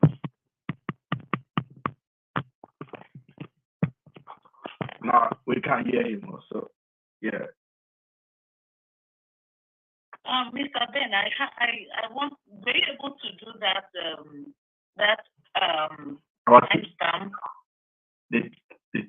No, I haven't done it. I tried to do it. That picture, I couldn't do it. So I'm still trying. Yeah. So I don't know if the UK people are hearing us. Can you guys hear us on YouTube? Maybe here, Melissa, if you have something to say, you can. Melissa, go ahead, please. Wow. Unless she's not here. Okay, she's disconnected. Okay. So let me say this thing to our audience. Without all the people that have been supporting us here, I think I couldn't have been able to do it. And we still have a long way to go because we haven't seen Afiba and we haven't seen Celine. And those are the most important. The family need answer. You cannot declare somebody gone without a body. So they are there. So as of now, I think Blessing should be talking. Senator Nwokocha should be talking. Harrison wants to be a politician. The last time he contested under Labour, he lost. He contested with Governor Okowa as a Labour candidate. He lost. After the elections, he came out and he said he lost 100 million. People immediately laughed at him and said, "You are here again. After your organ harvesting, after your kidney problem, now you want money because you know P2B supporters can donate." Harrison told us he don't know this man. Harrison, you know this man. I have seen the same group chat you are inside with this man. Harrison refused to call Blessing's name for weeks. Why? If you are really interested in Afiba and Celine, what business do you have with Blessing? When we finally push them, because I came on my platform, I know Blessing is watching now. Blessing, hold your ear. Because the spirit of this girl will torment you until you tell us where they are. You lied that you are in Abuja or you are on the flight. It takes you 48 hours to contact the family member. You stayed in Abuja for a week and a half without making no effort to travel to Aba. The very day Andrew got deleted, you turn off everything. You think we're not going to find you. You are the first suspect, whether you like it or not. And if you think you have a rich boyfriend, he's a coward. He's a coward. And he's a twat. You know a twat, area boy, that the corruption in Nigeria gave him opportunity to be a senator. And you are contesting under P2B. You see why you guys are staining that man. You are staining that man called P2B. You are area boy. People that knows you know you are area boy. I posted you. Come and arrest me. You are nothing. In this country, we can post our prime minister. You sure we can throw him egg? Nothing will happen. So I have no fear of your political class or your money. It makes nothing for me. You must provide Afiba and Celine. I'm not fighting because they paid me. I'm fighting because they are human beings and they deserve justice. And probably an innocent man has been taken away because of this play that you guys are playing. Why was Blessing hiding? That's a question that Nigerians should be asking. Why was she hiding? If your friend is missing, to fly from Abuja to Aba is like that. With the resources I understand you have, it doesn't cost you anything to go to the station the same day that your friend called you and go and make official report. You say you don't know Aba. Are you dumb? Or if you are dumb, do you think you are talking to Harrison alone? You don't know Aba. You don't know Aba. You wait day 1, day 2, day 3, day 4, day 5, day 6, day 7, day 8, day 9, day 10, day 11. Come on. Who are you joking with? Now, as a man that may not have committed this crime is gone. And let me guys tell you something that you guys don't know about Andrew. If Andrew did it, Andrew would have told me. I know it. Everybody that knows this guy, if this guy is poo-poo, he will tell you. If he comments on another person's page, he will tell you. Without asking, he will tell you. Sometimes you will be like, I don't need this information you are sharing with me. I'm not interested in it. When I share our chat log, I was in Dubai, we are talking, serious thing. Then he bring it to another girl, Masa. I'm like, bro, the chat is there. I didn't edit it. It's there. That is the kind of a person he is. So if Andrew would have done it, Andrew would have told me, yeah, Ben, I messed up, man.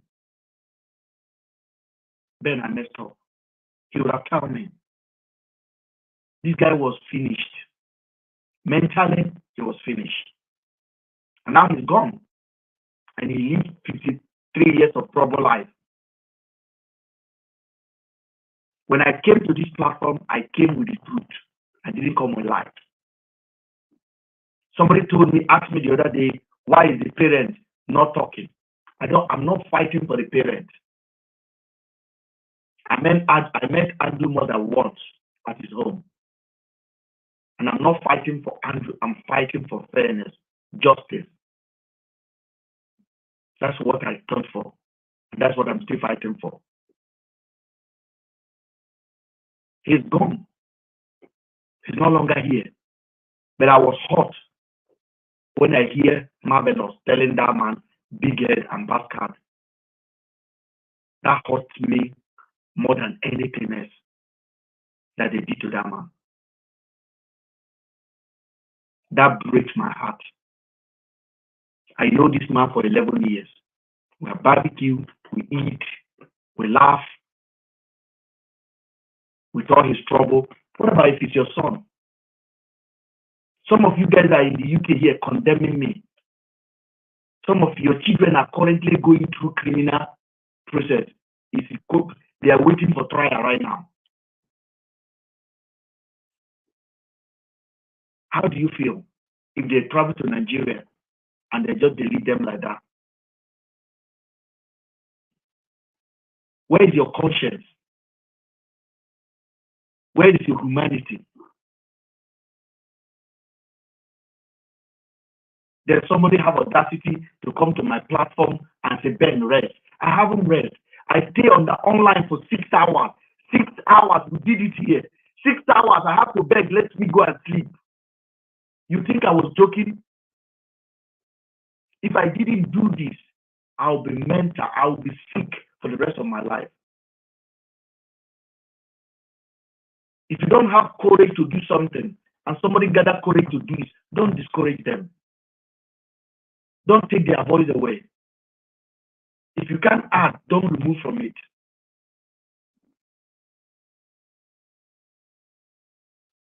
Please, every reasonable Nigerian, it's not about condemning Harrison.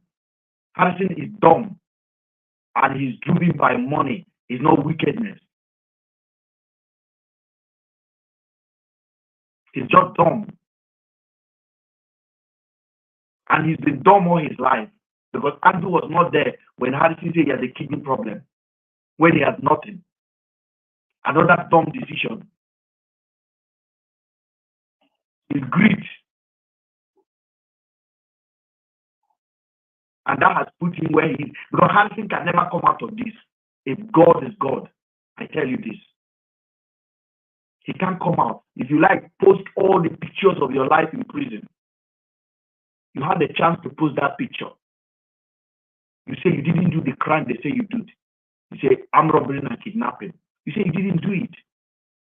Just imagine if they deleted you. How do you even justify what you are talking about? You call me an archived man. An archived man. I called you and I told you these people are lying to you. I said they are using you. I have the messages. I said be careful, they are using you to claim what they have done. I recorded it. I said they collected money. Now it turned out that you are the one that provided the POS. How are you providing a POS?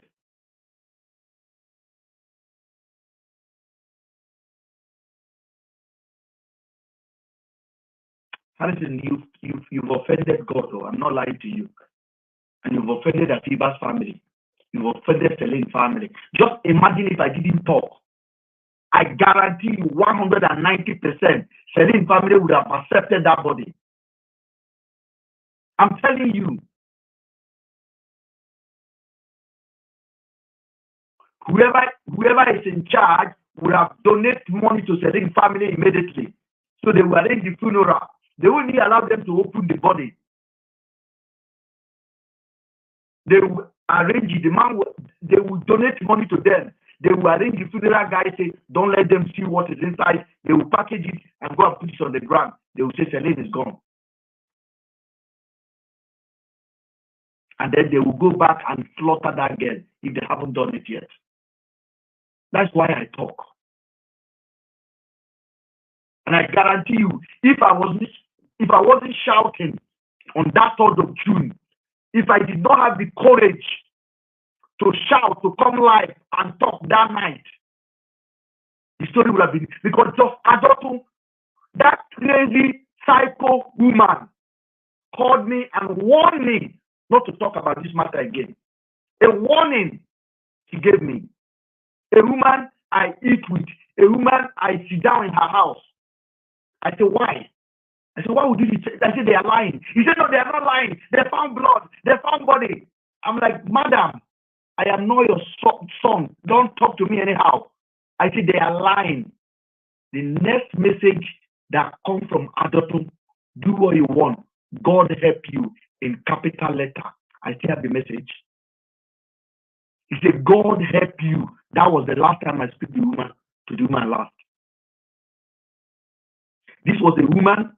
I drive from here to Kent with her to go and see her son. The husband will come. If you like, make una the report. If una delete them, we'll start another one.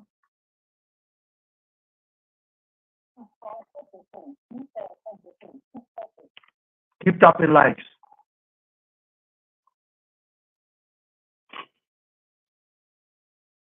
Yes, I followed her everywhere.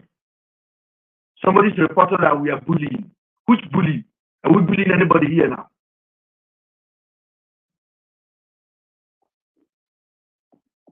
I followed her everywhere. If she said, Ben, are you available? I said, okay, I'll finish work at this time. Can you take me here? I take her there. I take her to the airport if she wants to go to the airport.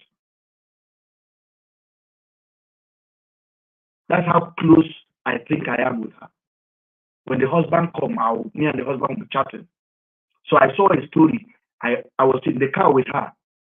And I said, there's a story going on. Do you know this guy is my friend? These are his behavior. Let's highlight it so that these guys can be found. That was the word I used to her. And then she looked at it. I said, do you know Harrison? She doesn't know Harrison. I opened Harrison's page and I showed it to her. Rachel, And she said, "Ah." I'm like, "Yeah." I said, "Let's talk about this." When she get to Belgium, it was me that dropped her at St. Pancras train station because she missed her flight in the morning. When she get there, she went online. When she was online, she was giving wrong information. I was watching and I was like, no, that's not what I said. And the next thing this woman told the nation, he said, "I saw two unalive on Mr. Ben's phone." And Andrew was spying thousands and hundreds of girls. I came live. Go and watch that video. The first thing I say was I threw it straight to the Nigerian police. And this woman was giving wrong information. And up to now, she hasn't apologized. She hasn't had the spirit to come out and say, "I got it wrong," because she's a coward. Now, my relationship with you is gone. We live in the same town. If you see me left, you have to go, not even right, you go triangle. I'm not threatening you, but it's just that I cannot see you with my eye again. What have I done to you? When your son was having a problem, I went to the school there, I talked to the school. I talked to the teacher. I advised your son. And you wanted to take me out of my son's life. How? Just for social media? What did I do? God will forgive you. Honestly, that is what happened. That's exactly what happened. I just expressed now.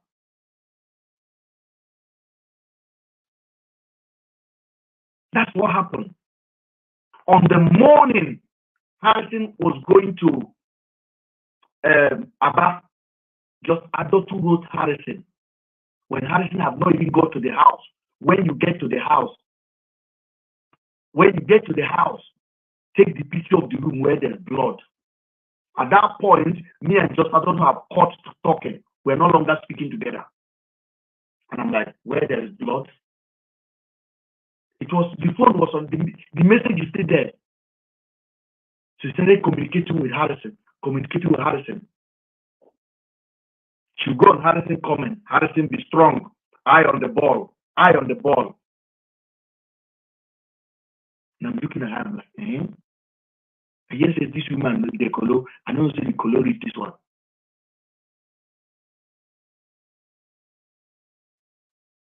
I want to thank you guys.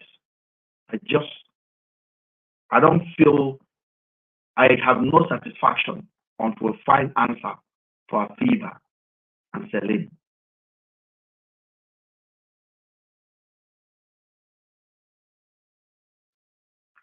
Celine's mother cried every day.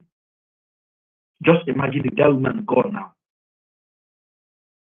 Afiba's mother is being admitted in the hospital like she's having a baby every second. She go to the hospital because she can't cope. Just that mindset of unknowing what happened. Then you have audacity to want to give them a body that does not belong to them. Harrison, no go work for you. If I can with the body issue, I just want to keep it in something small about the Afiba's husband interview. You can see today. When you listen to the man, he stated that Kofi asked Kofi TV, the man that interviewed you. You also interviewed I know Kofi TV, yeah. Watch him. So if you get a message from the police that Afiba is dead, what will be your reaction? And this man was so confident, and he said Afiba is alive. And Kofi asked him why. Why do you think Afiba is alive? And he said it's not an issue that is only about law and police. It is also spiritual. And guess what? Afiba is from a tribe which is one of the most powerful tribes in Ghana, in Zema. When a person dies, they can call the spirit of this dead person or pied person, and that person can speak. This was a man or this was the person that pied me. That is in Zema for you, a very powerful tribe. And look at how this man was speaking. He believes that Afiba is alive because probably they've done this. They've made spiritual consultation. And it's so sad and pathetic that you believe your spirit and your spiritual, your belief is your wife is alive, your daughter is alive. Meanwhile, the people that need to assist you to uncover wherever the girl is are messing up. This girl is definitely alive. Afiba is alive. I don't know about telling, but based on the interview I listened to today, this man, they've gone deep and they know what it is. Afiba is alive. And Afiba have dogs. They say Afiba have dogs, and their dogs are very close to Afiba. And those dogs have not given no sign. That is what Afiba's big sister said. Afiba's big sister told me before Afiba would travel, she left 5 little dogs with her. So normally dogs, when something happens of that sort, sometimes in the spiritual side, they believe that either one of them will get missing, leave the house and not return, or you know how they react. They will be making noise throughout the night, just to show something is happening. She said those dogs have not shown any form of nothing. So they still believe that their daughter is somewhere. The family still believes. It's just that the fact that there is so much uncertainty in this storyline, they've been left out in the dark with reference to how investigations are going. That is what is troubling the family. Even though they still hold on to a high hopes that their daughter is still there, but they need answers. You see, that's the main concern. They need answers. And if we stop talking today, who knows what is going to happen tomorrow? And that is why we come here and spend hours talking, and people think that we don't have a job or we are jobless. This is a job. This is actually a job for me now, because this is a human life. This is a human life. And the day you will be in trouble, you should pray somebody dedicate time to look for answer and closure for you. This is a job. And then they begin to bully me for nothing. And the police now kept quiet. And they will go to Harrison page and they will see how the people tweet from my page to insult me. So the police say nobody's listening to Ben. Let's bully him. Let's anger him to stop talking. And I lost it because I'm not stopping. And I thank you, the house. I want to thank all of you again. I'm going to put that video I posted earlier. It's going to be available on all our platforms.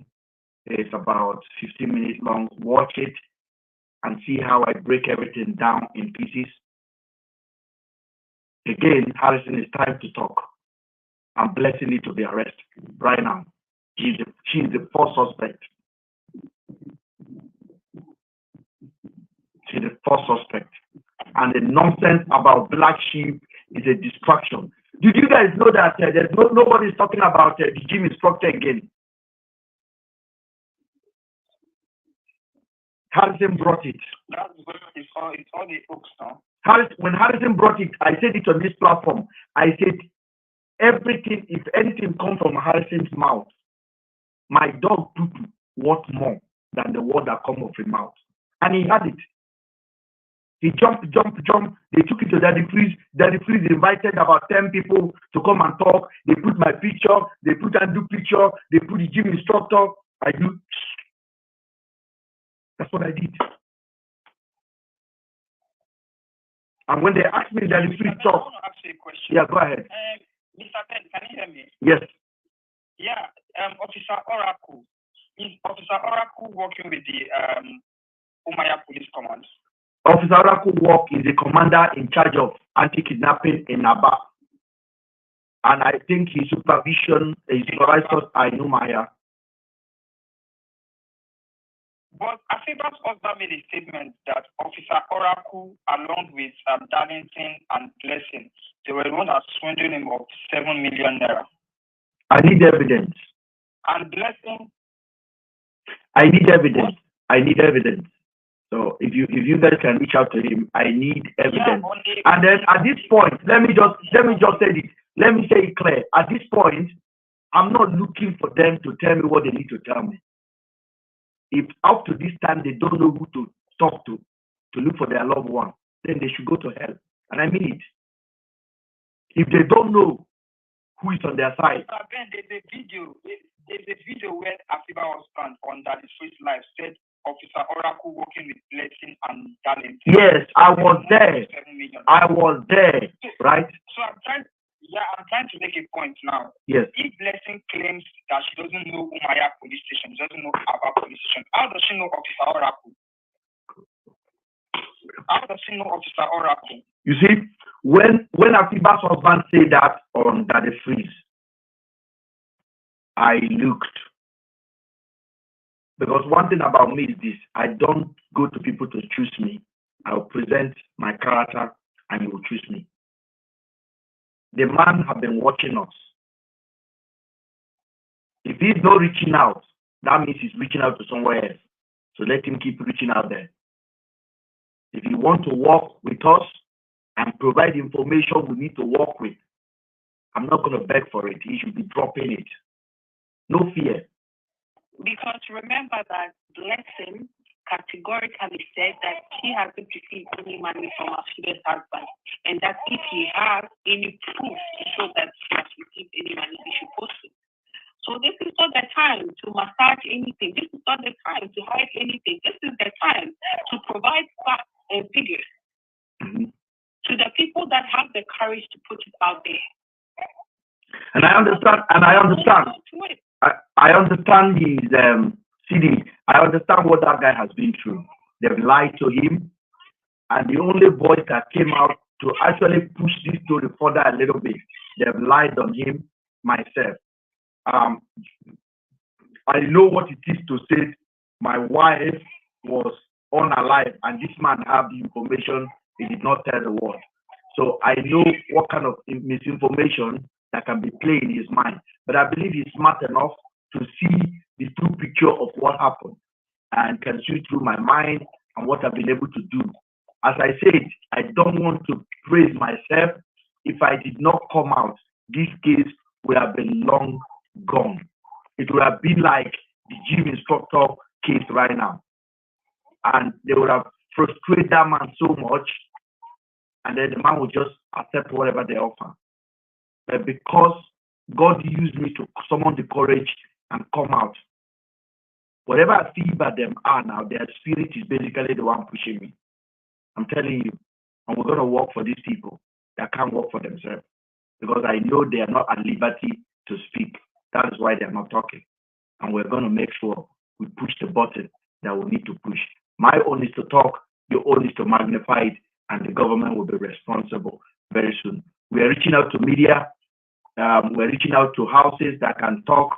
We're reaching out to decent and good people with good conscience. We're reaching out to pastors, preachers that can talk to their congregation that this can happen to one of their members. This is bad in any way you look at it. The Nigerian police have kept quiet for over 2 months. 2 citizens, 3 included, are missing, and they kept quiet. It's sad. It's really sad. So let us end it. It's 8 minutes past 12 UK time. I want to thank you guys for joining. God bless you. I know that every time we fellowship like this, I re-energize, I gather my strength. And how many of you, nobody's complimenting my t-shirt? I don't like it. I'm a little bit angry.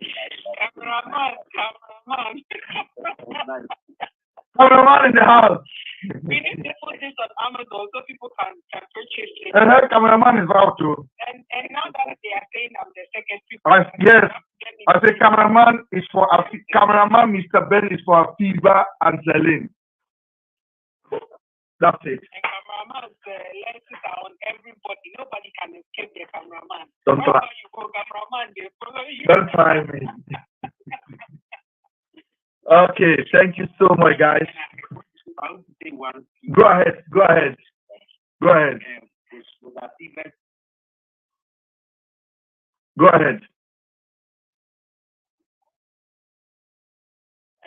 I think he had gone up for a minute.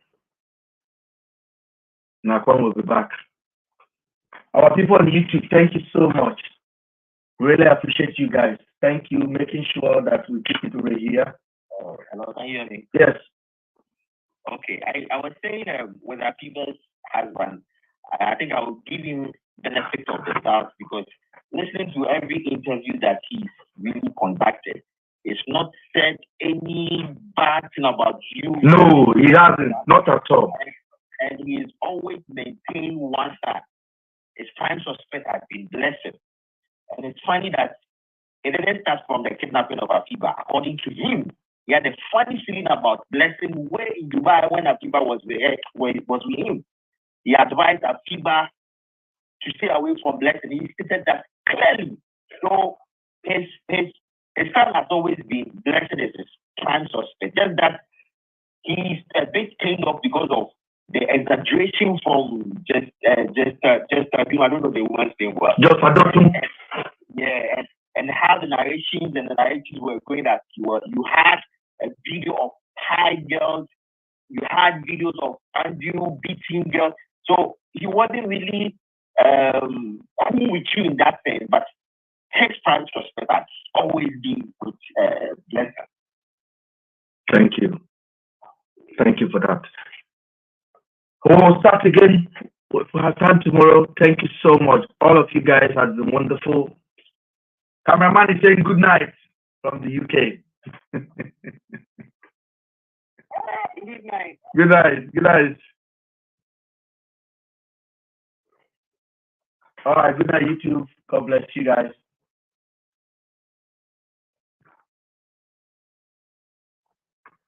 Oh.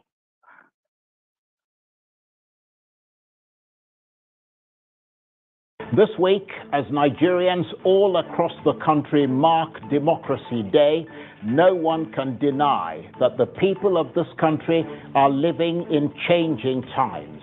Times that are not necessarily changing for the better, but are charged with turbulence.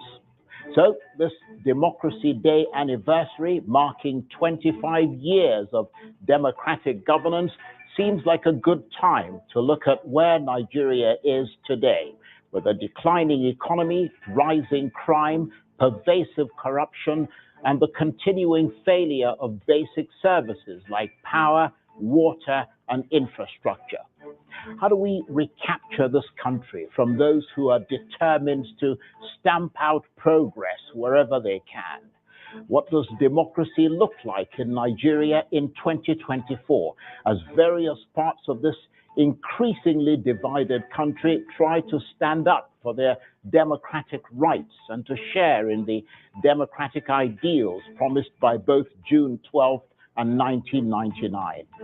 Can this Democracy Day become the corporate vision that can unite all Nigerians in that vision? I'll be joined in the studio by one politician that many believe could yet be massively consequential in defining Nigeria's political direction, Mr. Peter Obi, presidential candidate of the Labour Party in the 2023 general election. It would not be an exaggeration to say that few contemporary Nigerian politicians have gripped and consumed the imagination of Nigeria's youth quite so intensely as Mr. Obi. I'm Charles Enyegolu, and this is a special Democracy Day edition of Arise Prime Time.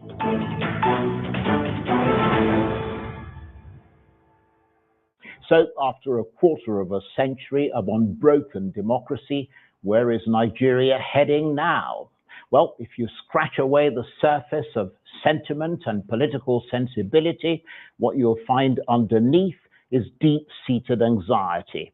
Anxiety about the future of this country as Nigerian politicians continue to punish the people with years of failing governments, whilst remaining unchastened by their own flops, even as they push the people towards the razor's edge in an atmosphere of rumbling, rivalrous hostility. We know what Nigeria was in transition from in 1999, military dictatorship. But what is it in transition to today, amid so much poverty, insecurity, and fear? Are we witnessing the strengthening or the weakening of the democratizing experiment in post-military rule Nigeria? What are the political consequences of the absence of the dividends of democracy and the presence of the degree of destitution that Nigerians are experiencing 25 years after the return of democracy? I understand the economic difficulties we face as a nation right now. Our economy has been in desperate need of reform for decades. It has been unbalanced because it was built on the flawed foundations and over reliance on revenue from exploitation of oil. The reforms we have initiated are intended to create a stronger, better foundation for future growth. There is no doubt that the reform has occasioned hardship. I feel your pains. Yet, there are necessary repairs required to fix the economy over the long run so that everyone has access to economic opportunity, fair pay, and compensation for his endeavor and labor. As we continue to reform the economy, I shall always listen to the people and will never turn my back on you. President Tinubu there delivering his Democracy Day address. Well, today we put the big issues at the heart of the debate to Mr. Peter Obi: the evolution of democracy, the economy, the rising cost of living, insecurity, President Tinubu's 1 year in office, whether the opposition parties are on the cusp of a merger, and the odyssey of unhushed arguments between a coterie of splinter groups within his Labour Party. As Nigeria marks this silver anniversary, is there a silver lining for Mr. Obi himself and for Nigerians? Or does it portend a cataclysmically black cloud? And Peter Obi joins me now in the studio. Thank you very much indeed for coming in. Thank you, Mr. Charles. And happy Democracy Day. Thank you. You've been away from television for a while. You've been making very few comments about a lot of things that have been happening. Why is that? Well, just following up and making sure that other people make the comments and I listen, because part of leadership is also listening and learning. And that's what has been happening. I've also been contributing a bit of mine. Indeed. This week, of course, Democracy Day, it's being marked this week here in Nigeria. How concerned are you that democracy in this country remains extremely fragile, and some would say in peril after a quarter of a century? Well, for me, that was part of my comment today, because I tweeted today. The question is, the fundamental question to ask today is to ask, are we truly democratic? Unexamined life is not worth living. You must at any step try to examine what we are doing. After 25 years of experimenting and trying to be a democratic country, it is now time to ask questions. Are we truly democratic? And you start by defining what it's supposed to be. Democracy is supposed to be government of the people, by the people, for the people. So the fundamental question, is this government of the people? Is it by the people? And is it for the people? Beneath this is supposed to be a benefit for the people, which is not there today. Absence of which have led to leadership failure over the years that brought massive corruption, hunger, suffering, all of pain, insecurity, everything. So the opposite is what we've experienced. What we should actually be celebrating is a sort of state capture, where those who have captured it have cornered all the benefits that are meant for the people. All the people are supposed to see in terms of good education, good health, and pulling them out of poverty have been cornered by the few that have captured the system. And they continue at the suffering and expense of all. And the list is endless.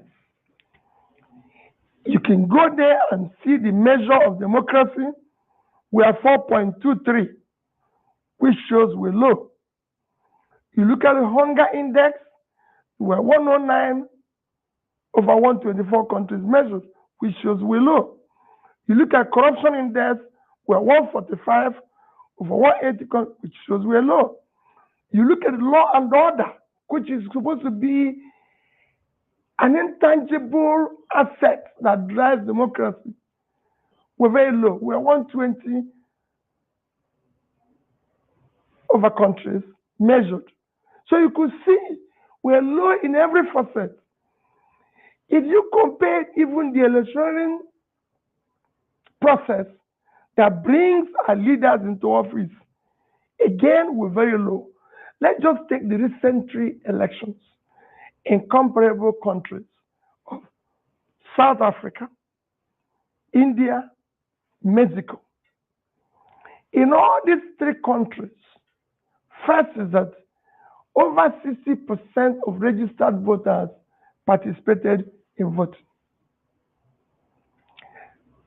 Polling booths opened, over 80% opened on time and closed on time without incidents, no ballot snatching, no this and everything. And results were transmitted electronically without any hitches, no glitches, nothing. Well, there was a slight hitch in the South African transmission, but not to the degree. No, it didn't affect the result because every party accepted it. It was a very minor thing. I watched it sitting down in my own sitting room from beginning to the end.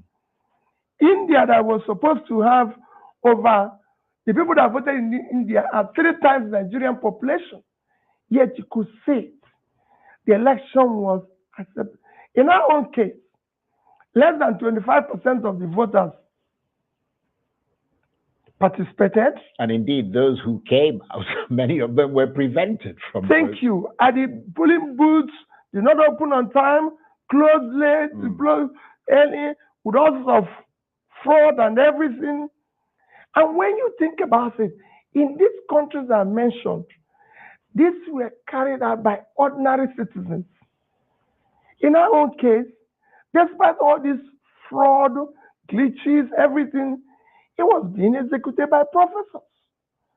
So there must be something we need to re-examine and ask ourselves question, how do we get it right?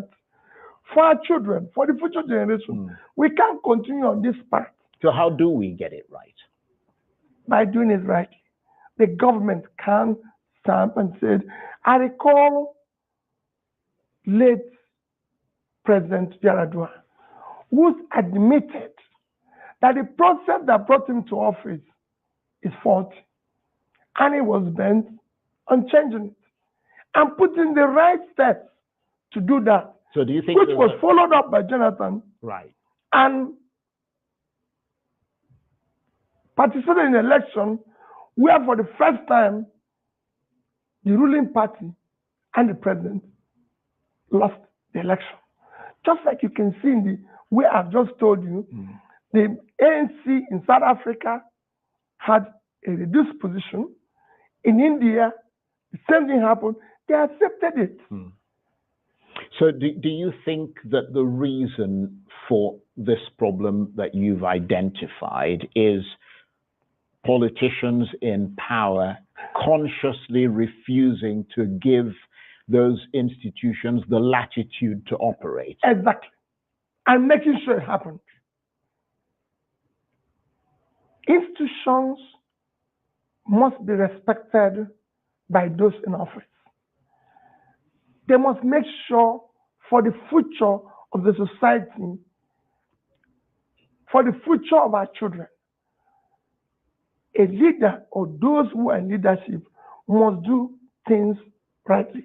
So in that regard, when you look at the highest office in this country, an office that you aspire to, what do you see? Do you see an individual that respects or does not respect the rule of law, and who, through his actions and those of his deputies and possibly ruling party, supports or does not support the fabric of this country's democracy? Charles, I leave this. You can ask ordinary Nigerians. Well, I'm asking you. I don't think they do. No. They don't. That's why it's happening. If they do, it won't happen. You do recognize, though, that a lot of the people who are in power have inherited decades of rot, and you can't wave a magic wand and all that rot will disappear. Charles, I don't like discussing this today. No matter where you start, if you mean well, you can start correcting them. The role of a leader is not to remind people of the past or mention the past or think about the past. Your role is to show the path by doing things that are right. Change starts from you. By you, if you decide to walk the right path, that's how it starts. You can decide, okay, yesterday it was wrong. That's even part of why we hired you. Because it was wrong yesterday, we didn't hire you to remind us or start giving us the excuse, but to show the solution and how best to do it. That is the leadership. So in that respect, after 25 years of unbroken democracy, which Nigeria is marking this week, are we walking on the edge of a razor blade, as someone put it? Are you pessimistic or optimistic? Very, very pessimistic. We're actually walking in the right direction. In the right direction? In the wrong direction. In the wrong direction. We're actually walking in the wrong direction. Right. Very wrong direction. And we need to change it and walk in the right direction.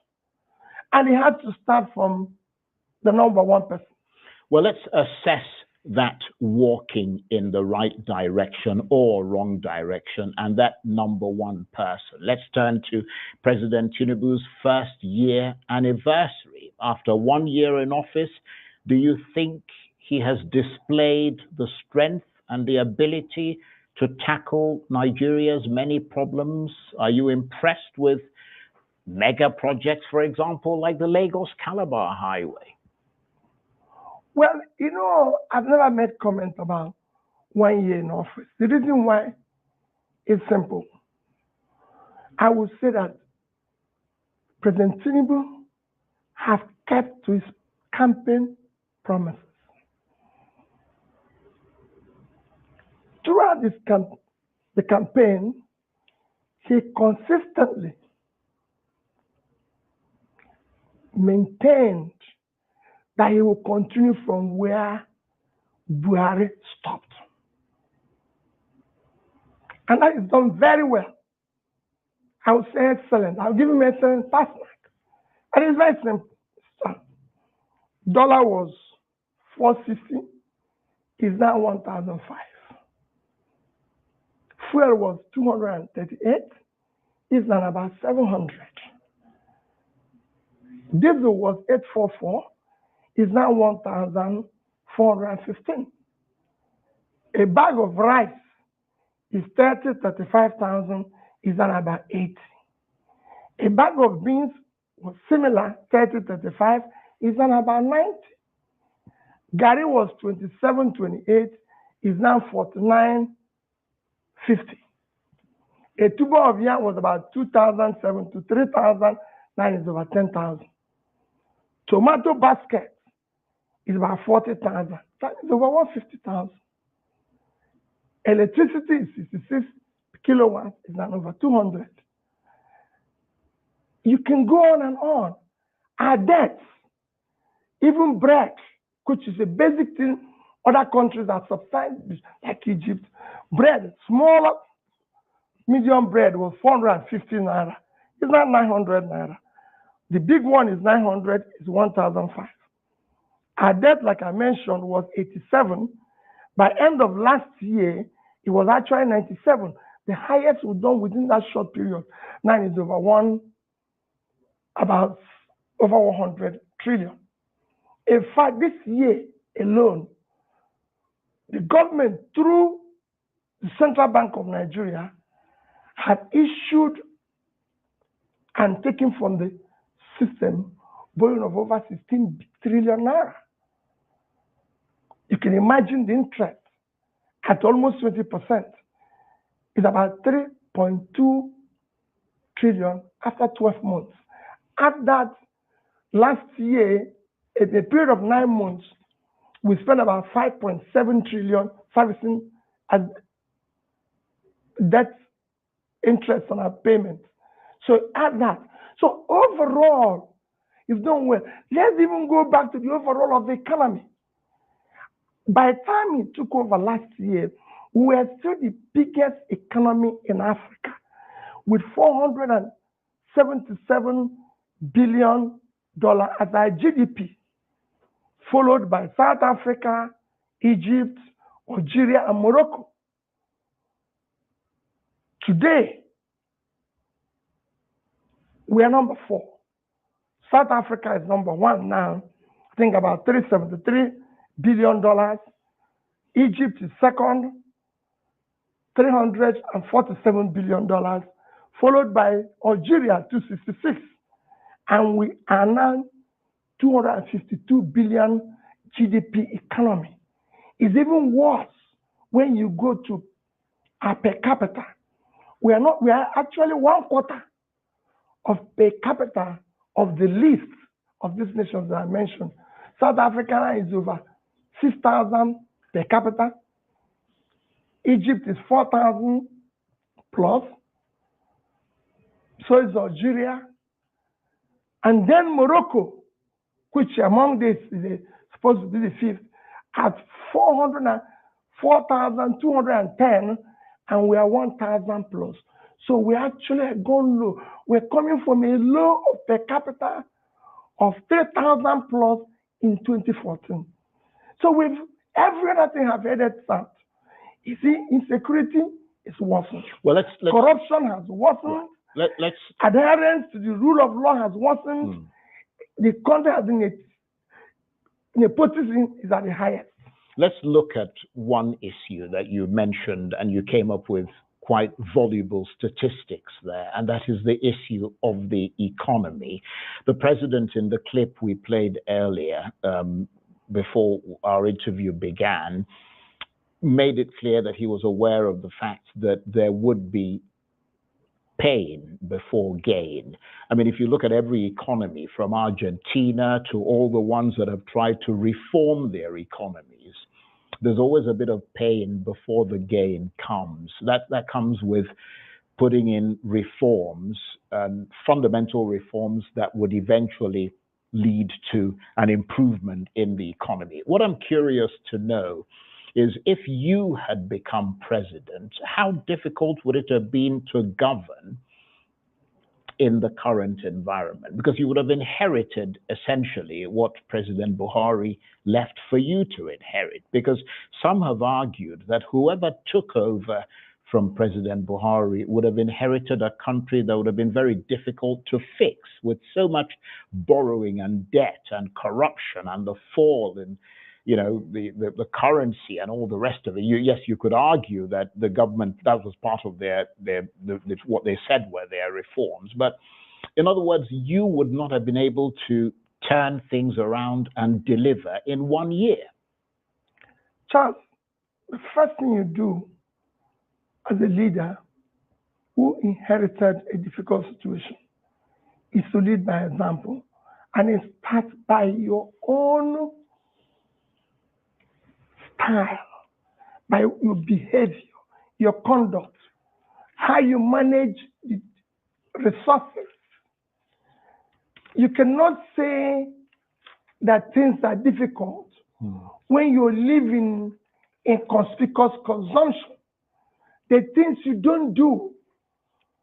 Nigeria today is a country with the highest amount of people without homes, over 24 million. Yet, you're spending 20-something billion to build a house for one person. Mr. Johnson, are you saying that a vice president of Nigeria cannot live in a 4-bedroom house? You live in the UK. 10 Downing Street is 3 rooms. That is an economy that is almost 10 times our economy today. And the Prime Minister lives in 3 rooms.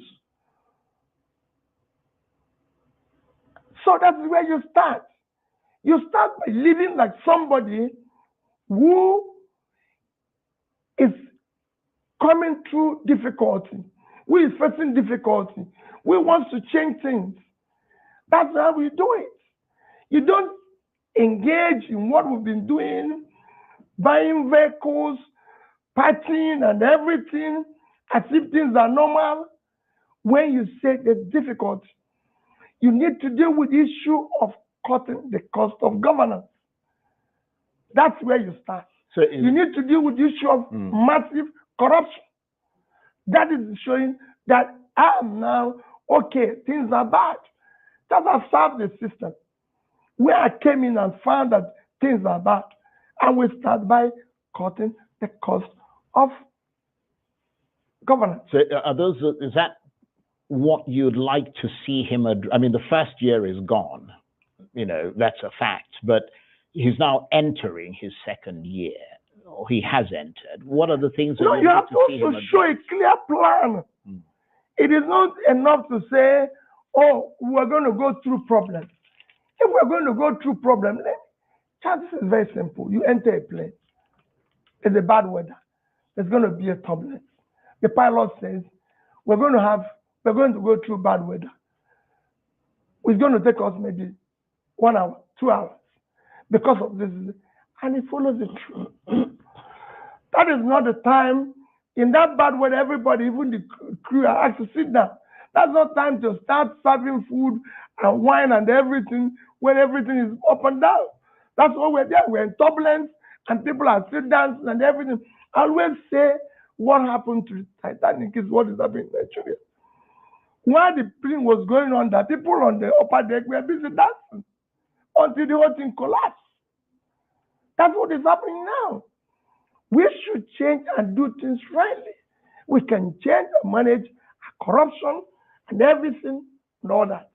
Well, hopefully the people in power and in the know are listening to you. But let me move away from President Tinubu and come to you. In terms of the candidates who will potentially challenge President Tinubu in 2027, and you certainly sound like one of them, and how voters rate them with regard to how fit for the job they are, I am quite sure that many people will say that you obviously stand out. But do you think that your public standing has grown or diminished since the 2023 election? Charles, I don't know. It's only the public that will know. Yeah, but you interact with them. Mine is to continue interacting and being part of the process of building a new Nigeria that is possible. Because we can't go on this way. We're headed to a disaster. We must do things rightly. Like I always said, I'm not desperate to be president. I'm desperate to see Nigeria work and work for the poor people of Nigeria. Right. The system has been very uncaring for the people of Nigeria, and we must succeed. Work where we have to remove this criminalized system, corruption that we, the politicians, have unleashed on the country and make it better. Right. Well, you said that we should go and ask the public about their assessment of your public standing, whether it's grown or diminished. Well, one man who is a member of the public, in a manner of speaking, who seems to think that your standing has diminished is the Nobel laureate, Professor Wole Soyinka. He recently attacked you, saying that you are unfit to govern Nigeria. What's your reaction to that? Well, quite frankly, I will not make a comment on that. Wole Soyinka is a father. I have a policy. I don't respond when my fathers talk. Yeah, but he's delivered a punch. I leave it to them, because when I became their age, I want those younger ones to respect me, though I will also try to